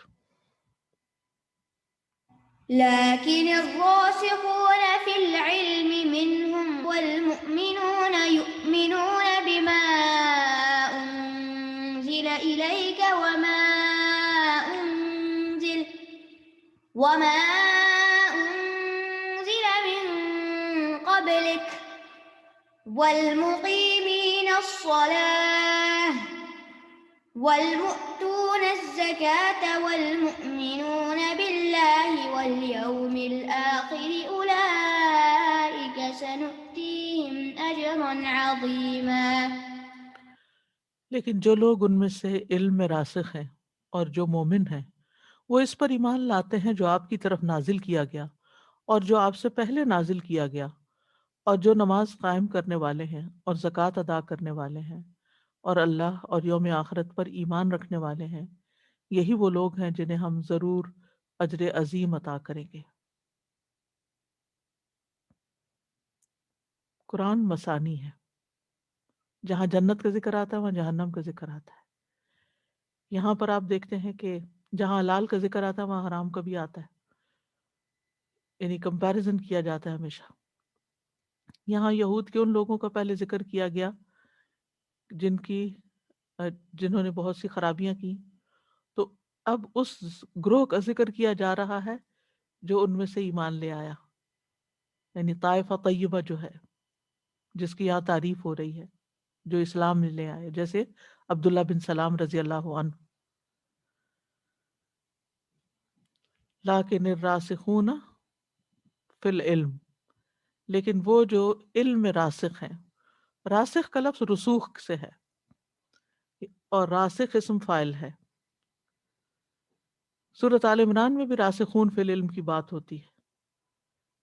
والراسخون فی العلم یقولون آمنا بہ کل من عند ربنا، اور جو علم میں پختہ ہیں وہ کہتے ہیں ہم اس پر ایمان لائے، سب ہمارے رب کی طرف سے ہے، اور نصیحت قبول نہیں کرتے مگر جو عقل والے ہیں. تو راسخ کہتے ہیں جو ثابت، یعنی جس کا علم مضبوط ہوتا ہے، جس کو اللہ پر یقین ہوتا ہے اور اس کو نیک کام پر استقامت ہوتی ہے. راسخ کا مطلب ہوتا ہے گڑ جانا، گڑے ہوئے علم میں، یعنی ایک دفعہ جب انہوں نے ہدایت کا رستہ اختیار کیا تو پھر نہ دائیں دیکھا نہ بائیں دیکھا، اسی پر جمے رہے، اطاعت کرتے رہے. کیونکہ بہت سے لوگ ہوتے ہیں علم حاصل کرتے ہیں پھر دنیا میں پڑ جاتے ہیں اور پڑھا لکھا سب بلا دیتے ہیں اور عمل بھی چھوڑ دیتے ہیں. لیکن راسخ جو ہوتے ہیں وہ نہیں چھوڑتے، وہ ثابت قدم ہوتے ہیں. تو یہود میں سے بھی کچھ لوگ ایسے تھے کہ جو ایمان لائے اور پھر وہ پلٹے نہیں، پھرے نہیں، اس میں جم گئے اور دل سے ایمان لائے. اور علم سے مراد یہاں شریعت کا علم ہے. تو راسخون کی یہاں صفت بیان کی گئی ہے جو علم میں مضبوط ہوتے ہیں، جو انتہائی محکم ہوتے ہیں، بصیرت والے ہوتے ہیں، بات کو سمجھ کر اس کی تصدیق کرتے ہیں، اس کے سامنے سر تسلیم خم کر لیتے ہیں، وہ حقائق کو اس طرح مانتے ہیں کہ ان کے دل میں کوئی شک و شبہ نہیں ہوتا.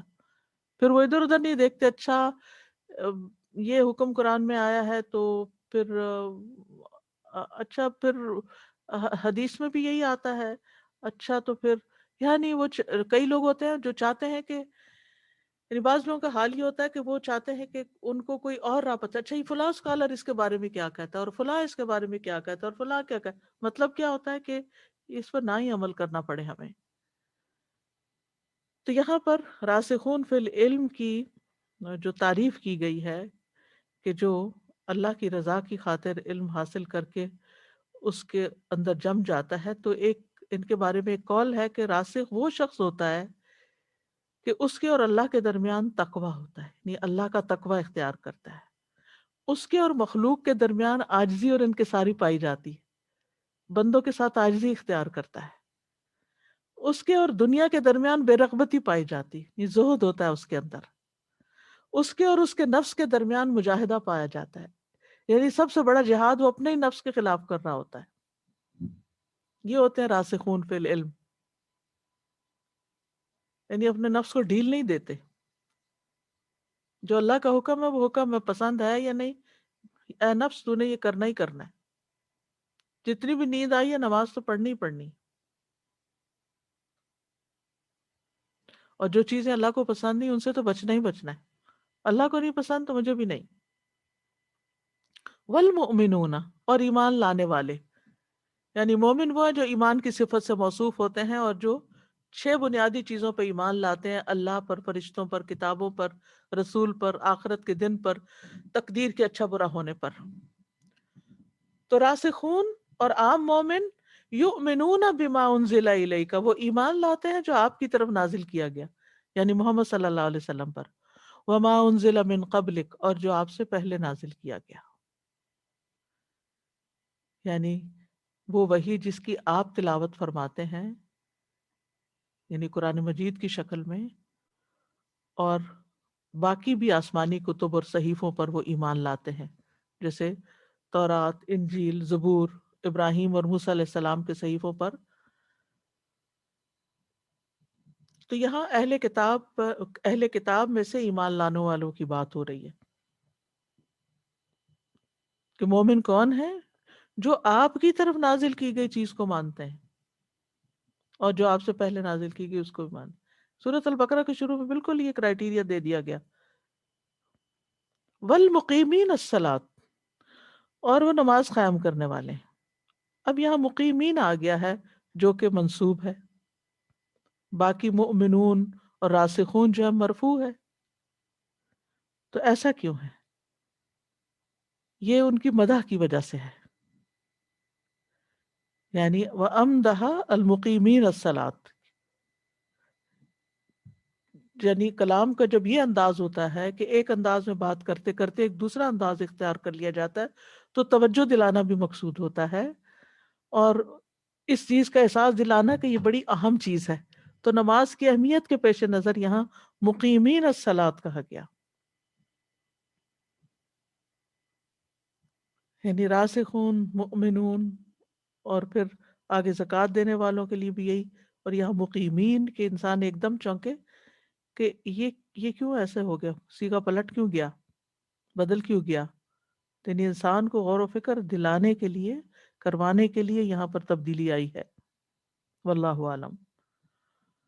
اور مقیمین الصلاۃ کون ہوتے ہیں؟ جو نماز درست طریقے سے ادا کرتے ہیں، مکمل طریقے پر ادا کرتے ہیں، شرائط، ارکان، واجبات کے ساتھ، اور اس میں فرض نفل سب شامل ہیں. والمؤتون الزکوٰۃ، پھر آپ دیکھ رہے ہیں راسخون، مؤمنون، مؤتون، اور بیچ میں مقیمین.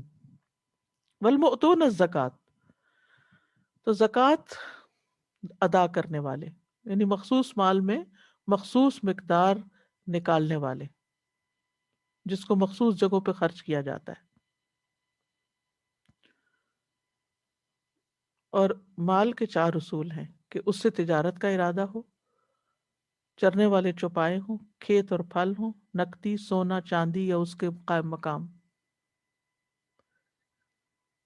اور بعض علماء نے یہاں زکوٰۃ سے مراد نفس کی زکوٰۃ بھی لیا ہے، زکوٰۃ نفس. قد افلح من زکاہا، قد افلح من تزکا. اور دونوں ہی مطلوب ہو سکتے ہیں، مال کی زکوٰۃ بھی اور نفس کی زکوٰۃ بھی. اور نفس کی زکوٰۃ کیا ہوتی ہے کہ اپنے نفس کو بری چیزوں سے پاک کرنا. والمؤمنون باللہ والیوم الآخر، اور اللہ اور یوم آخرت پر ایمان لانے والے. یہاں بھی مؤمنون آیا، پھر یعنی اللہ کی ذات پر ایمان لانے والے، اس کی ربوبیت پر ایمان لانے والے، اس کی الوہیت پر ایمان لانے والے، اس کے اسماء و صفات پہ ایمان لانے والے. اور آخرت کے دن پر ایمان لانا یعنی موت کے بعد سے لے کر یعنی بعث، حشر، صراط، میزان، شفاعت، جنت، جہنم، یہ سب چیزیں. اسی طرح قبر کے عذاب اور نعمتوں کے اوپر ایمان، یہ سب آخرت کے اوپر ایمان لانے میں شامل ہے. اولئک سنؤتیہم اجرا عظیما، ان لوگوں کو ہم ضرور اجر عظیم عطا کریں گے. اولئک دور کا اشارہ تعظیم کے لیے، ٹھیک ہے. کون ہے یہ اولئک؟ الراسخون المؤمنون المقیمین الموتون المؤمنون، ٹھیک ہے. اور پھر سنؤتیہم کو سیؤتیہم بھی پڑھا گیا ہے دوسری قرات میں کہ اللہ سبحانہ وتعالیٰ ضرور ان کو دے گا. سین جو ہے تاکید کے لیے یہاں. اجرن عظیما، اجرن نکرہ ہے، اس میں ہی بڑائی پائی جاتی ہے، تو مزید عظیم کی صفت لائی گئی، بہت ہی بڑا. اور وہ کیا ہے؟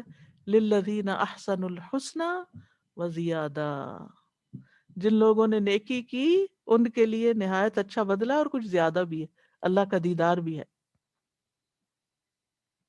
اور اہل کتاب کے ایمان لانے والوں کے لیے تو دوہرا اجر ہے، جسے حدیث میں بھی آتا ہے. رسول اللہ صلی اللہ علیہ وسلم نے فرمایا 3 لوگ ایسے ہیں جنہیں دگنا ثواب ملے گا. ایک وہ جو اہل کتاب میں سے اپنے نبی پر اور پھر محمد صلی اللہ علیہ وسلم پر ایمان لائے. تو جو ریورٹس ہوتے ہیں ان کے لیے دگنا اجر ہے، ان کو یہ بشارت دی جانی چاہیے تاکہ ان کو موٹیویشن ہو.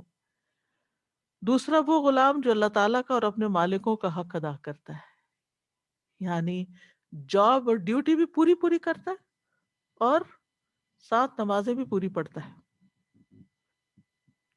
اور تیسرا وہ جس کے پاس کوئی لونڈی ہو، پھر اس سے اچھی طرح تعلیم اور ادب سے آراستہ کر کے آزاد کر دے اور پھر اس سے نکاح کر لے، تو اس سے دوہرا ثواب ہے.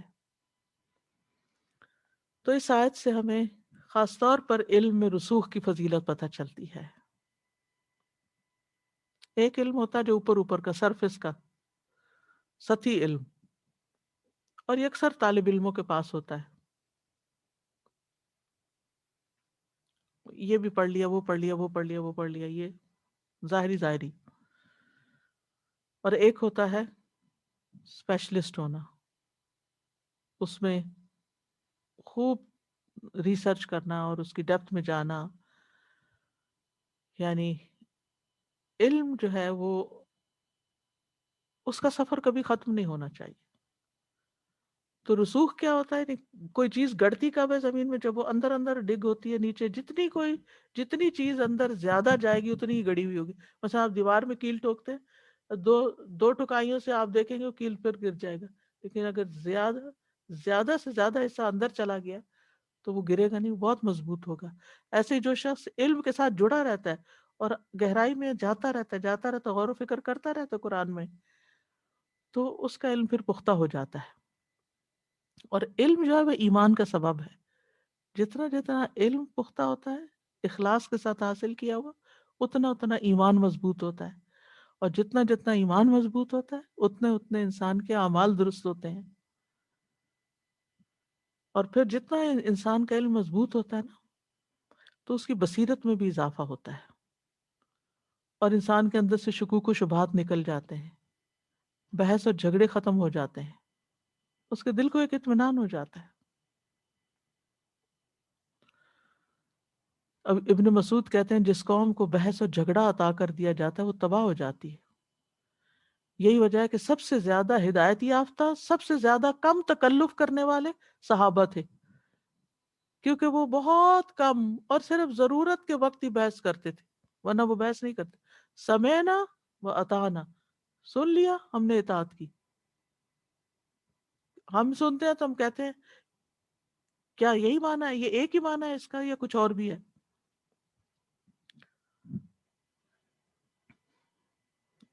اور اس آیت سے یہ پتہ چلتا ہے کہ ایمان اس وقت مکمل ہوتا ہے جب نبی صلی اللہ علیہ وسلم پر ایمان لایا جائے اور آپ کے آخری نبی ہونے کا اس بات کیا جائے. اور پھر نماز قائم کرنے اور زکوٰۃ ادا کرنے کی فضیلت ہے، خاص طور پر اس آیت میں اس کا ذکر کیا گیا. اور ایمانیات میں اللہ پر ایمان اور آخرت پر ایمان سب سے اہم ہے. اور جو لوگ ان صفات کے حامل ہیں ان کے لیے اجر عظیم ہے، بہت بڑی خوشخبری ہے. جی نیکسٹ. إنا أوحينا إليك كما أوحينا إلى نوح والنبيين من بعده وأوحينا إلى إبراهيم وإسماعيل وإسحاق ويعقوب والأسباط وعيسى وأيوب ويونس وهارون وسليمان وآتينا داود زبورا. بے شک ہم نے آپ کی طرف وحی کی جس طرح ہم نے نوح اور اس کے بعد دیگر انبیاء پر وحی کی، اور ہم نے ابراہیم، اسماعیل، اسحاق، یعقوب اور اولاد یعقوب، عیسیٰ، ایوب، یونس، ہارون اور سلیمان علیہم السلام کی طرف وحی کی، اور ہم نے داؤد علیہ السلام کو زبور عطا کی. انا اوحینا الیک کما اوحینا الی نوح. یہ مضمون کئی بار قرآن مجید میں آتا ہے. اے نبی صلی اللہ علیہ وسلم، ہم نے آپ کی طرف ایسے ہی وحی نازل کی ہے جیسے سابقہ انبیاء کی طرف کی تھی. ما کنت بدعا من الرسل، آپ رسولوں میں کوئی نئے نہیں ہیں، یہ سلسلہ پہلے سے جاری تھا. اور وحی میں مختلف طریقے ہوتے تھے. ام المومنین حضرت عائشہ سے روایت ہے کہ حارث بن ہشام نے رسول اللہ صلی اللہ علیہ وسلم سے پوچھا، اے اللہ کے رسول، آپ پر وحی کیسے آتی ہے؟ تو آپ نے فرمایا، کبھی تو وحی آنے کی کیفیت گھنٹی کی ٹن ٹن کی طرح ہوتی ہے، اور یہ کیفیت مجھ پر بہت گراں ہوتی ہے. پھر جب فرشتے کا پیغام مجھے یاد ہو جاتا ہے تو یہ کیفیت موقوف ہو جاتی ہے. کبھی فرشتہ انسانی شکل میں میرے پاس آ کر مجھ سے ہم کلام ہوتا ہے، اور جو کچھ وہ کہتا ہے میں اسے محفوظ کر لیتا ہوں. یہ دو قسمیں وحی کی یہاں بتائی گئی. تیسرے یہ کہ اللہ تعالیٰ براہ راست خطاب فرمائے جیسے اسراء و معراج پہ ہوا. چوتھے یہ کہ دل میں بات ڈال دی جائے. پانچویں یہ کہ کوئی خواب میں چیز دکھائی جائے. چھٹے یہ کہ ویسے ہی دل میں یعنی خفیہ اشارہ. تو انا اوحینا الیک کما اوحینا الی نوح، جیسے نوح علیہ السلام کی طرف کی گئی. نوح علیہ السلام سب سے پہلے رسول تھے، یعنی والنبیین من بعدہ، اور ان کے بعد باقی نبیوں پر بھی. تو اس سے یہ پتہ چلتا ہے کہ نوح علیہ السلام سے پہلے کوئی رسول نہیں تھا، اور بعد میں بہت سے نبی آئے. آدم علیہ السلام بھی نبی تھے، ٹھیک ہے نا، نبی اور رسول میں فرق ہوتا ہے.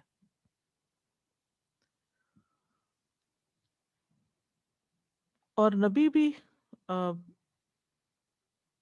نبی اس وقت بنتا ہے جب اللہ کی طرف سے اس کو مقرر کیا جائے. خود سے کوئی دعویٰ کر کے نبی نہیں بن جاتا.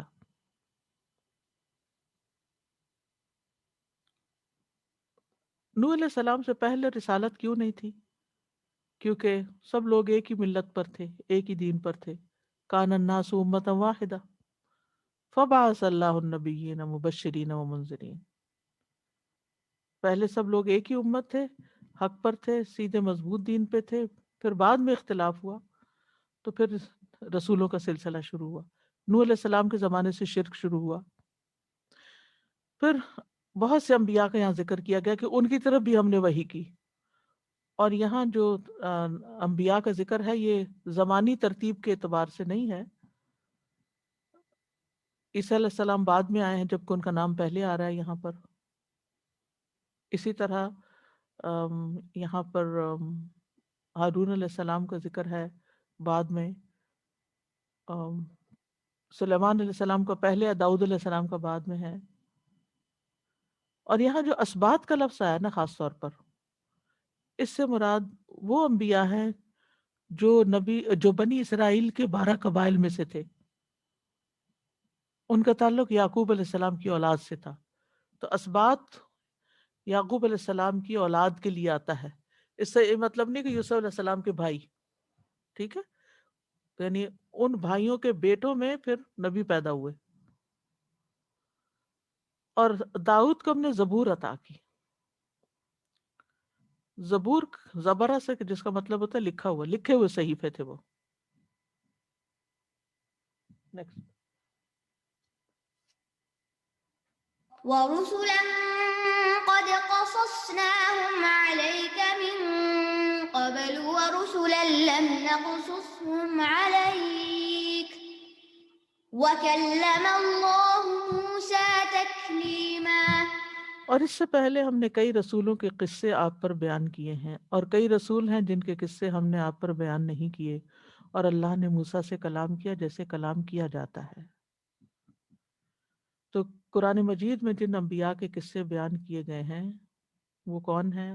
آدم، ادریس، نوح، ہود، صالح، ابراہیم، لوط، اسماعیل، اسحاق، یعقوب، یوسف، ایوب، شعیب، موسیٰ، ہارون، یونس، داود، سلیمان، الیاس، یسع، زکریا، یحییٰ اور عیسیٰ علیہم السلام. اور بعض مفسرین کے نزدیک ذوالکفل بھی نبی ہیں، اور ان سب کے سردار محمد صلی اللہ علیہ وسلم. وَرُسُلًا لَمْ نَقْصُصْهُمْ عَلَيْكَ، اور کچھ رسول ہیں جن کا ہم نے آپ پر ذکر ہی نہیں کیا، کسی کو نہیں پتا وہ کہاں آئے، وہ کون تھے، اور اس میں بھی کوئی حکمت ہوگی. اور ان کی تعداد کتنی تھی؟ سلسلہ صحیحہ میں ایک حدیث آتی ہے، ابو امامہ کہتے ہیں میں نے پوچھا اللہ کے نبی صلی اللہ علیہ وسلم سب سے پہلے نبی کون تھے؟ آپ نے فرمایا آدم علیہ السلام. میں نے پوچھا اللہ کے نبی کیا آدم نبی تھے؟ آپ نے فرمایا ہاں، بلکہ ایسے نبی جن سے اللہ نے کلام فرمایا. میں نے کہا یا رسول اللہ انبیاء کی تعداد کتنی ہے؟ آپ صلی اللہ علیہ وسلم نے فرمایا 1,24,000، اور ان میں سے 315 جو کہ ایک عظیم گروہ ہے وہ رسولوں کا ہے. وَكَلَّمَ اللَّهُ مُوسَىٰ تَكْلِيمًا، اور اللہ نے موسیٰ علیہ السلام سے کلام کیا جیسے کلام کیا جاتا ہے، یعنی اللہ تعالیٰ نے ان کو ہم کلامی کی صفت سے نوازا، ہم کلامی کے شرف سے نوازا. تو اللہ سبحانہ تعالیٰ نے ان سے واضح طور پر کلام فرمایا. ایک تو یہ ہو سکتا ہے کہ سرگوشی کے انداز میں بات کی ہو، اور دوسرا یہ کہ بآواز بلند پکار کر، جیسے آتا ہے وَنَادَيْنَاهُ، ہم نے اسے آواز دی. تو ندا جو ہے یہ دور والے کے لیے ہوتی ہے، اور سرگوشی جو ہے وہ قریب والے کے لیے ہوتی ہے. تو ایک ہی آیت میں آتا ہے وَنَادَيْنَاهُ مِنْ جَانِبِ الطُّورِ الْأَيْمَنِ وَقَرَّبْنَاهُ نَجِيًّا، اور ہم نے اسے سرگوشی کے لیے قریب کر لیا. تو حقیقت تو اللہ ہی کو معلوم ہے. بہرحال موسیٰ علیہ السلام کو اپنے رب سے مکالمہ ہوا. رسول اللہ صلی اللہ علیہ وسلم نے فرمایا موسیٰ علیہ السلام نے اپنے رب سے 6 چیزوں کے بارے میں سوال کیا، اور ان کا خیال یہ تھا کہ یہ ان کے لیے خاص ہیں، اور 7ویں چیز کو موسیٰ ناپسند کرتے تھے. انہوں نے پوچھا اے رب تیرا کون سا بندہ بہت زیادہ متقی ہے؟ اللہ تعالیٰ نے فرمایا جو مجھے یاد رکھتا اور بھولتا نہیں. پوچھا تیرا کون سا بندہ بہت زیادہ ہدایت یافتہ ہے؟ فرمایا جو میری ہدایت کی پیروی کرتا ہے. پوچھا کون سا بندہ سب سے زیادہ منصف ہے؟ فرمایا جو لوگوں کے لیے اس طرح فیصلہ کرتا جو اپنی ذات کے لیے کرتا ہے، جس طرح اپنی ذات کے لیے کرتا ہے. پوچھا تیرا کون سا بندہ سب سے زیادہ علم والا ہے؟ فرمایا جو علم سے سیر نہیں ہوتا اور لوگوں کے علم کو اپنے علم کی طرف جمع کرتا ہے. یعنی جس کا دل کبھی علم سے بھرا ہی نہیں، وہ ہے علم والا، سیکھتا ہی چلا جاتا ہے، سیکھتا ہی رہتا ہے، سیکھنا نہیں چھوڑتا۔ پوچھا تیرا کون سا بندہ سب سے زیادہ معزز ہے؟ فرمایا جو مقابل پہ قدرت پانے کے باوجود معاف کر دے۔ پوچھا تیرا کون سا بندہ سب سے زیادہ مالدار ہے؟ فرمایا جس کو جو کچھ دیا جائے اس پہ راضی ہو جائے، قناعت۔ پوچھا تیرا کون سا بندہ سب سے زیادہ فقیر ہے؟ فرمایا جس کی حالت ناقص کر دی گئی ہو، یعنی ضرورت سے زیادہ چاہنے والا، وہ فقیر ہے۔ پھر اسی طرح موسیٰ علیہ السلام نے ایک مرتبہ اپنے رب سے پوچھا کہ جنت والوں میں سب سے کم درجے کا کون سا آدمی ہوگا، اور تو اس کے بارے میں پھر وہ حدیث آتی ہے صحیح مسلم میں، فرمایا اللہ تعالیٰ نے فرمایا وہ ایک آدمی ہوگا جو سارے جنتیوں کے جنت میں داخل ہونے کے بعد جنت میں داخل ہوگا۔ اس آدمی سے کہا جائے گا جاؤ جنت میں داخل ہو جاؤ۔ وہ آدمی عرض کرے اے رب میں کیسے جاؤں؟ سب لوگوں نے اپنی اپنی جگہ متعین کر لی، اپنے اپنے مراتب چلے گئے ہیں۔ اللہ تعالیٰ فرمائے گا کیا تو اس پہ راضی ہے کہ تجھے اتنا ملک دیا جائے جتنا دنیا کے بادشاہ کے پاس تھا؟ وہ کہے گا اے رب میں راضی ہوں۔ اللہ تعالیٰ فرمائے گا جاؤ ہم نے تمہیں اتنا دیا اور اتنا ہی اور اتنا ہی اور اتنا ہی اور اتنا ہی اور اتنا ہی اور۔ پانچویں مرتبہ آدمی کہے گا رب میں راضی ہو گیا۔ اللہ تعالیٰ فرمائیں گے یہ بھی لو اور اس کے 10 گنا اور بھی لے لو، اور جو تمہاری طبیعت چاہے اور جو تمہاری آنکھوں کو پیارا لگے وہ بھی لے لو۔ کہے گا رب میں راضی ہو گیا۔ موسیٰ علیہ السلام نے پوچھا کہ سب سے بڑے درجے والا جنتی کون سا ہے؟ تو اللہ تعالیٰ نے فرمایا وہ لوگ ہیں جن کو میں نے خود منتخب کیا اور ان کی بزرگی اور عزت کو اپنے ہاتھوں سے بند کیا، اس پہ مہر لگا دی۔ تو یہ چیزیں نہ تو کسی آنکھ نے دیکھی ہے، نہ کسی کان نے سنی ہے، نہ کسی انسان کے دل پر ان کا خیال گزرا۔ آپ نے فرمایا اس کا مصداق اللہ کی کتاب کے یہ آیت ہے فلا تعلم نفس ما اخفی لهم من قرۃ اعین، کوئی نہیں جانتا ان کے لیے آنکھوں کی ٹھنڈک میں سے کیا کچھ چھپا کے رکھا گیا ہے۔ اور یہ وہ لوگ ہیں نا جو رات کے اندھیروں میں اٹھ کے نماز پڑھتے ہیں۔ ایک آیت اور اس کو مکمل کرتے ہیں، 165۔ رسلا مبشرين ومنذرين لئلا يكون للناس على الله حجة بعد الرسل وكان الله عزيزا حكيما۔ یہ رسول خوشخبری دینے والے اور ڈرانے والے تھے تاکہ رسولوں کے بعد لوگوں کے لیے اللہ پر کوئی حجت باقی نہ رہے، اور اللہ بہت زبردست خوب حکمت والا ہے۔ رسولن مدح کے طور پر منصوب واقع ہوا ہے، یعنی ہم نے رسولوں کو بھیجا، یعنی میں نے اپنے بندوں کی طرف رسول بنا کے بھیجا جو میری اطاعت کرتے ہیں، میرے رسولوں پہ ایمان لاتے ہیں، تاکہ یہ رسول ان کو دنیا اور آخرت کی خوش نصیبی کی خبریں دیں اور بدبختی سے ڈرائیں ان کو جو مجھے اور میرے رسولوں کو جھٹلاتے ہیں، نافرمانیاں کرتے ہیں۔ لِأَلَّا يَكُونَ لِلنَّاسِ عَلَى اللَّهِ حُجَّةٌ بَعْدَ الرُّسُلِ، تاکہ لوگوں کے پاس اللہ کے خلاف رسولوں کے آنے کے بعد کوئی حجت نہ رہے، یعنی جو صراط مستقیم پہ نہ چلیں گے ان کے پاس کوئی عذر بہانہ نہیں ہے، کیونکہ اللہ نے رسول بھیج دیے۔ قیامت کے دن بھی ان کے پاس کوئی عذر نہیں ہوگا۔ تو یاد رکھیے رسول بندوں پر حجت ہیں۔ اللہ تعالیٰ نے عذر ختم کرنے کے لیے رسولوں کو بھیجا۔ وَقَانَ اللَّهُ عَزِيزًا حَكِيمًا، اور ہے اللہ غالب حکمت والا، یعنی اللہ تعالیٰ اپنے نافرمانوں سے انتقام لیتا ہے اور حکمت والا ہے۔ تو اس سے یہ پتہ چلتا ہے کہ انسانوں کی طرف اللہ نے رسول اس لیے بھیجے کہ وہ لوگوں کو اللہ کی پہچان کروائیں، ان کے اختلافات دور کریں، اللہ تعالیٰ کے احکامات کو لوگوں پہ نافذ کریں، جو حدود اللہ نے مقرر کی اس کے مطابق فیصلے کریں، نیک اعمال کی ترغیب دیں، برے اعمال سے ڈرائیں، ایسے کاموں کا بتائیں جس سے وہ اپنے رب کو راضی کر سکیں اور ایک پرامن معاشرہ وجود میں آئے۔ اور پھر رسول جو ہے وہ مبشرین اور منذرین ہیں، خوشخبری بھی دیتے ہیں، ڈراتے بھی ہیں، اور انسانوں کے اپنے حال کے مطابق ہی ہوتا ہے یہ، یعنی خوشخبری، وہ ان کے پاس تو خوشخبریاں بھی ہیں اور ڈراوے بھی ہیں، ڈپینڈ کرتا ہے کہ کون خوشخبریوں کا ہم مستحق ہے اور کن کے اوپر ڈراوے ہیں. اور پھر یہ ہے کہ اللہ سبحانہ وتعالیٰ نے جو رسول بھیجے ہیں یہ بندوں پر اللہ کی رحمت ہے. آج کے لیے اتنا ہی کافی ہے. انشاءاللہ کنٹینیو کریں گے کل اللہ نے چاہا. سبحانک اللہم و بحمدک اشہد ان لا الہ الا انت استغفرک و اتوب الیک. السلام علیکم ورحمۃ اللہ وبرکاتہ. اللهم صل على محمد وعلى آل محمد كما صليت على إبراهيم وعلى آل إبراهيم إنك حميد مجيد. اللهم بارك على محمد وعلى آل محمد كما باركت على إبراهيم وعلى آل إبراهيم. اعوذ باللہ من الشیطان الرجیم. بسم اللہ الرحمن الرحیم. السلام علیکم ورحمۃ اللہ وبرکاتہ. الحمدللہ ہمارا آج کا لیسن مکمل ہوا. ہم نے آیت نمبر 157 سے شروع کیا تھا اور ہم نے مکمل کیا ہے کہاں تک؟ آیت نمبر 165 تک.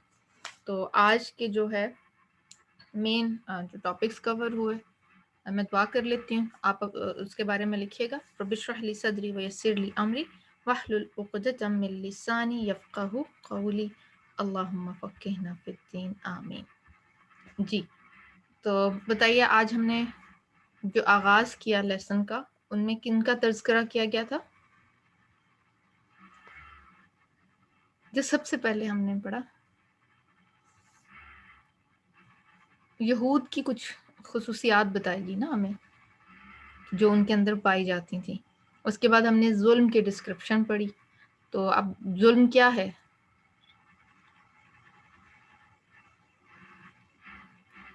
ظلم کیا ہے؟ حق میں کمی کرنا، وضع شیء فی غیر محلہ، کہ چیز کو اس کی درست جگہ پہ نہ رکھنا، اور کمی کوتاہی کرنا دوسروں کے حقوق میں، ان کے ساتھ زیادتی کرنا، یہ سب کیا ہے؟ ظلم کے اندر آ جاتا ہے. اچھا اللہ تعالیٰ کے ساتھ ظلم کیا ہے؟ اللہ تعالیٰ کی عبادت نہ کرنا، نماز نہ پڑھنا، شرک کرنا، یہ آ جاتا ہے. اب یہ دو علیحدہ چیزیں ہیں، یہ بات سمجھ رہے ہیں نا آپ؟ ایک تو ہے کہ اللہ تعالیٰ کے ساتھ شریک ٹھہرانا، اور جو لوگ شرک کرتے ہیں وہ آپ نے دیکھا ہوگا جو بدعات میں انوالو ہوتے ہیں، جو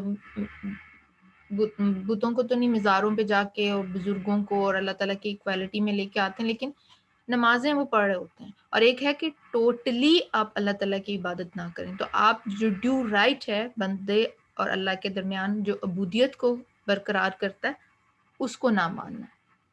ٹھیک ہے؟ اچھا جی، بندوں کے ساتھ ظلم کیا ہے؟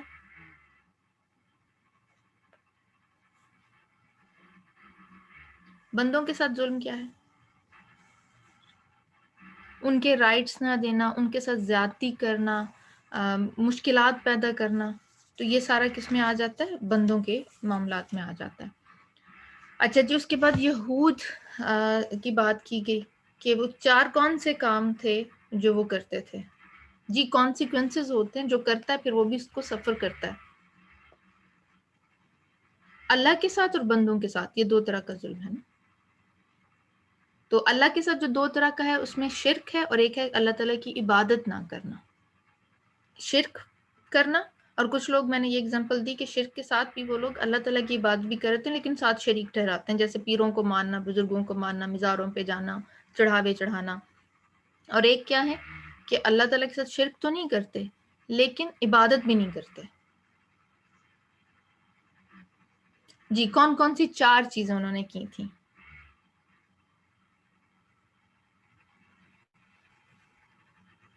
خود پہ ربا لوگوں کو اللہ کے راستے سے روکنا، خود پہ حلال چیزوں کو حرام کر دینا، اور پھر کیا ہے سود کا لین دین کرنا. تو یہ 4 چیزیں کیا تھیں کہ یہود کے بارے میں آئیں. ٹھیک ہے. علم، راسخون فی العلم، کون راسخ ہوتا ہے؟ علم میں راسخ کون ہوتا ہے؟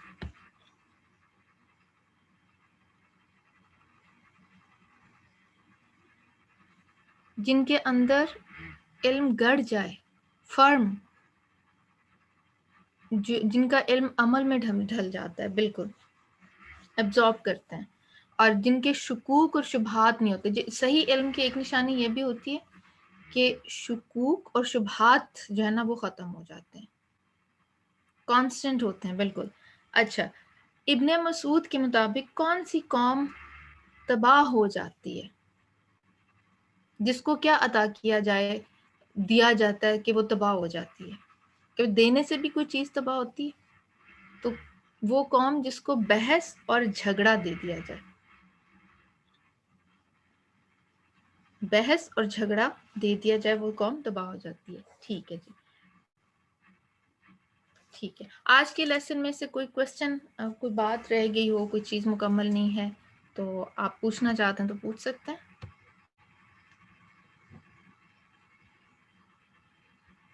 ٹھیک ہے. اب ٹو ٹیک ہوم لیسن کیا ہے؟ ہم سب اپنے اپنے علم کو دیکھیں گے، شیلو نالج ہے یا عمل میں آ رہا ہے، ڈیپ انسائیڈ ہے، ہمارے اندر شکوک و شبہات تو نہیں ہے. یہ ہم اپنا اپنا سیلف انالیسس کریں گے. ٹھیک ہے جی. علم نیور اینڈ. جو ایک صحیح طالب علم رہتا ہے نا، اس کے اندر ایک پیاس رہتی، تھرسٹ ہوتی ہے اس کے اندر، وہ اس کو اچیو کرتا رہتا ہے. علم کے راستے میں وہ کچھ نہ کچھ نیا سیکھتا چلا جاتا ہے.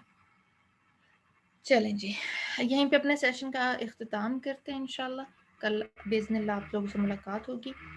سبحانک اللہم و بحمدک، اشہد ان لا الہ الا انت، استغفرک و اتوب الیک. السلام علیکم و رحمۃ اللہ وبرکاتہ.